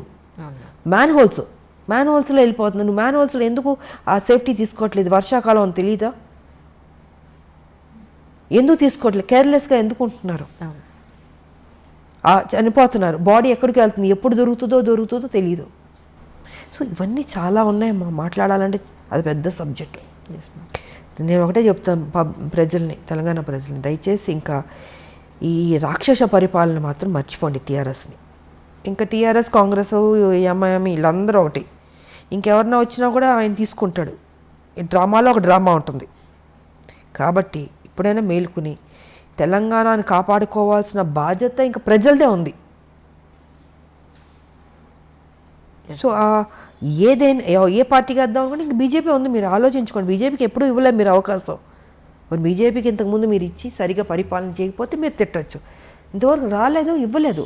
సో ఇప్పుడు మీరు ఇవ్వండి, ఇచ్చి చూడండి, చూసి బెటర్ అవుతుంది అనేది నా అభిప్రాయం. ఇంత వరస్ట్గా మాత్రం ఉండదు. ఇక్కడ ఎవడో అమ్ముడుపోయేవాడు ఉండడు, ప్యాకేజీలు మాట్లాడుకునేవాడు ఎవడో ఉండడు. బీజేపీలో ఒక డిసిప్లిన్ ఉండే. ఎందుకంటే నరేంద్ర మోడీ గారు ఉన్నారు, అమిత్ షా గారు ఉన్నారు, నడ్డా గారు ఉన్నారు, మా పార్టీ టీం వర్క్గా ఉంది, అన్నీ బాగుంటుంది అన్నది నా అభిప్రాయం. సో కరెక్ట్ డిసిషన్ తీసుకోండి ఇప్పటికైనా అన్నది నేను చెప్పదలుచుకుంది.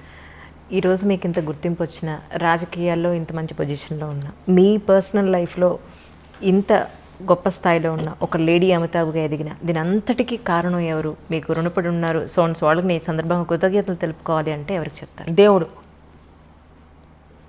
దేవుడు, ప్రజలు, అంతే కదా. ఇందాక మీరు అన్నారు ఇంటర్వ్యూలో, ఇంత మంచి మంచి సినిమాలు పడిందంటే ఎంత గొప్ప విషయం, అసలు రేర్ కదా. మరి ఎవరిచ్చారు అది? దేవుడు. ఇవాళ తెలంగాణకి నన్ను తీసుకొచ్చింది దేవుడు.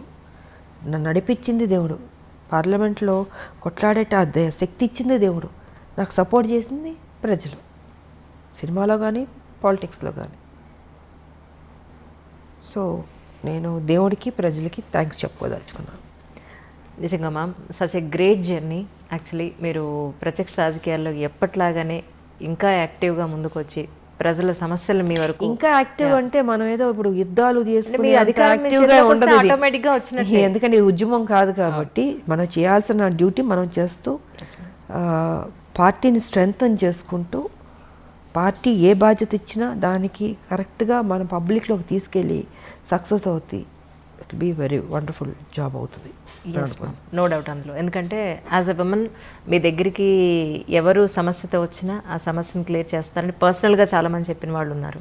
ఆ రోజు మీ బర్త్డేకి వచ్చినప్పుడు వాళ్ళందరూ చెప్పింది అదే. సో మీలాంటి వాళ్ళే రాజకీయాల్లోకి వస్తే ఇంకా బాగుంటుంది అనేది మా యాజ్ ఎ ఉమెన్గా నా స్వార్థం కూడా ఉంది నిజంగా. నేనంటే సేవ చేయడమే తప్ప నాకు ఇంకేం ఉంటుంది నా మైండ్లో. నిజం. 24 hours ఇంకా అదే ఉంటుంది నాకు. ఎంత తక్కువ టైం, ఒక 2 hours పడుకుని పని చేయమన్నా చేస్తాను నేను, 24 hours పని చేయమన్నా చేస్తాను. ఎస్. నువ్వు అదే అంటారు అందరూ, నువ్వు పని రాక్షసు అంటారు నన్ను. నాకు పని చేయడం ఇష్టం కాబట్టి, నన్ను ఖాళీగా కూర్చోబెట్టి నాకు నచ్చదు. పని ఇవ్వండి, చేస్తూ ఉంటాను. పని ఇవ్వకపోతే వాళ్ళ తప్పు. ఎస్. పని ఇస్తే నా స్థాయి ఎంతవరకు నేను పని చేయాలో అంతవరకు నేను పని చేస్తాను అంతే. ఎస్. మీరు నా ప్రజలు బాగుంటే ఇంకా అంతకంటే నాకు కావాల్సింది ఏమీ లేదు. నిజం.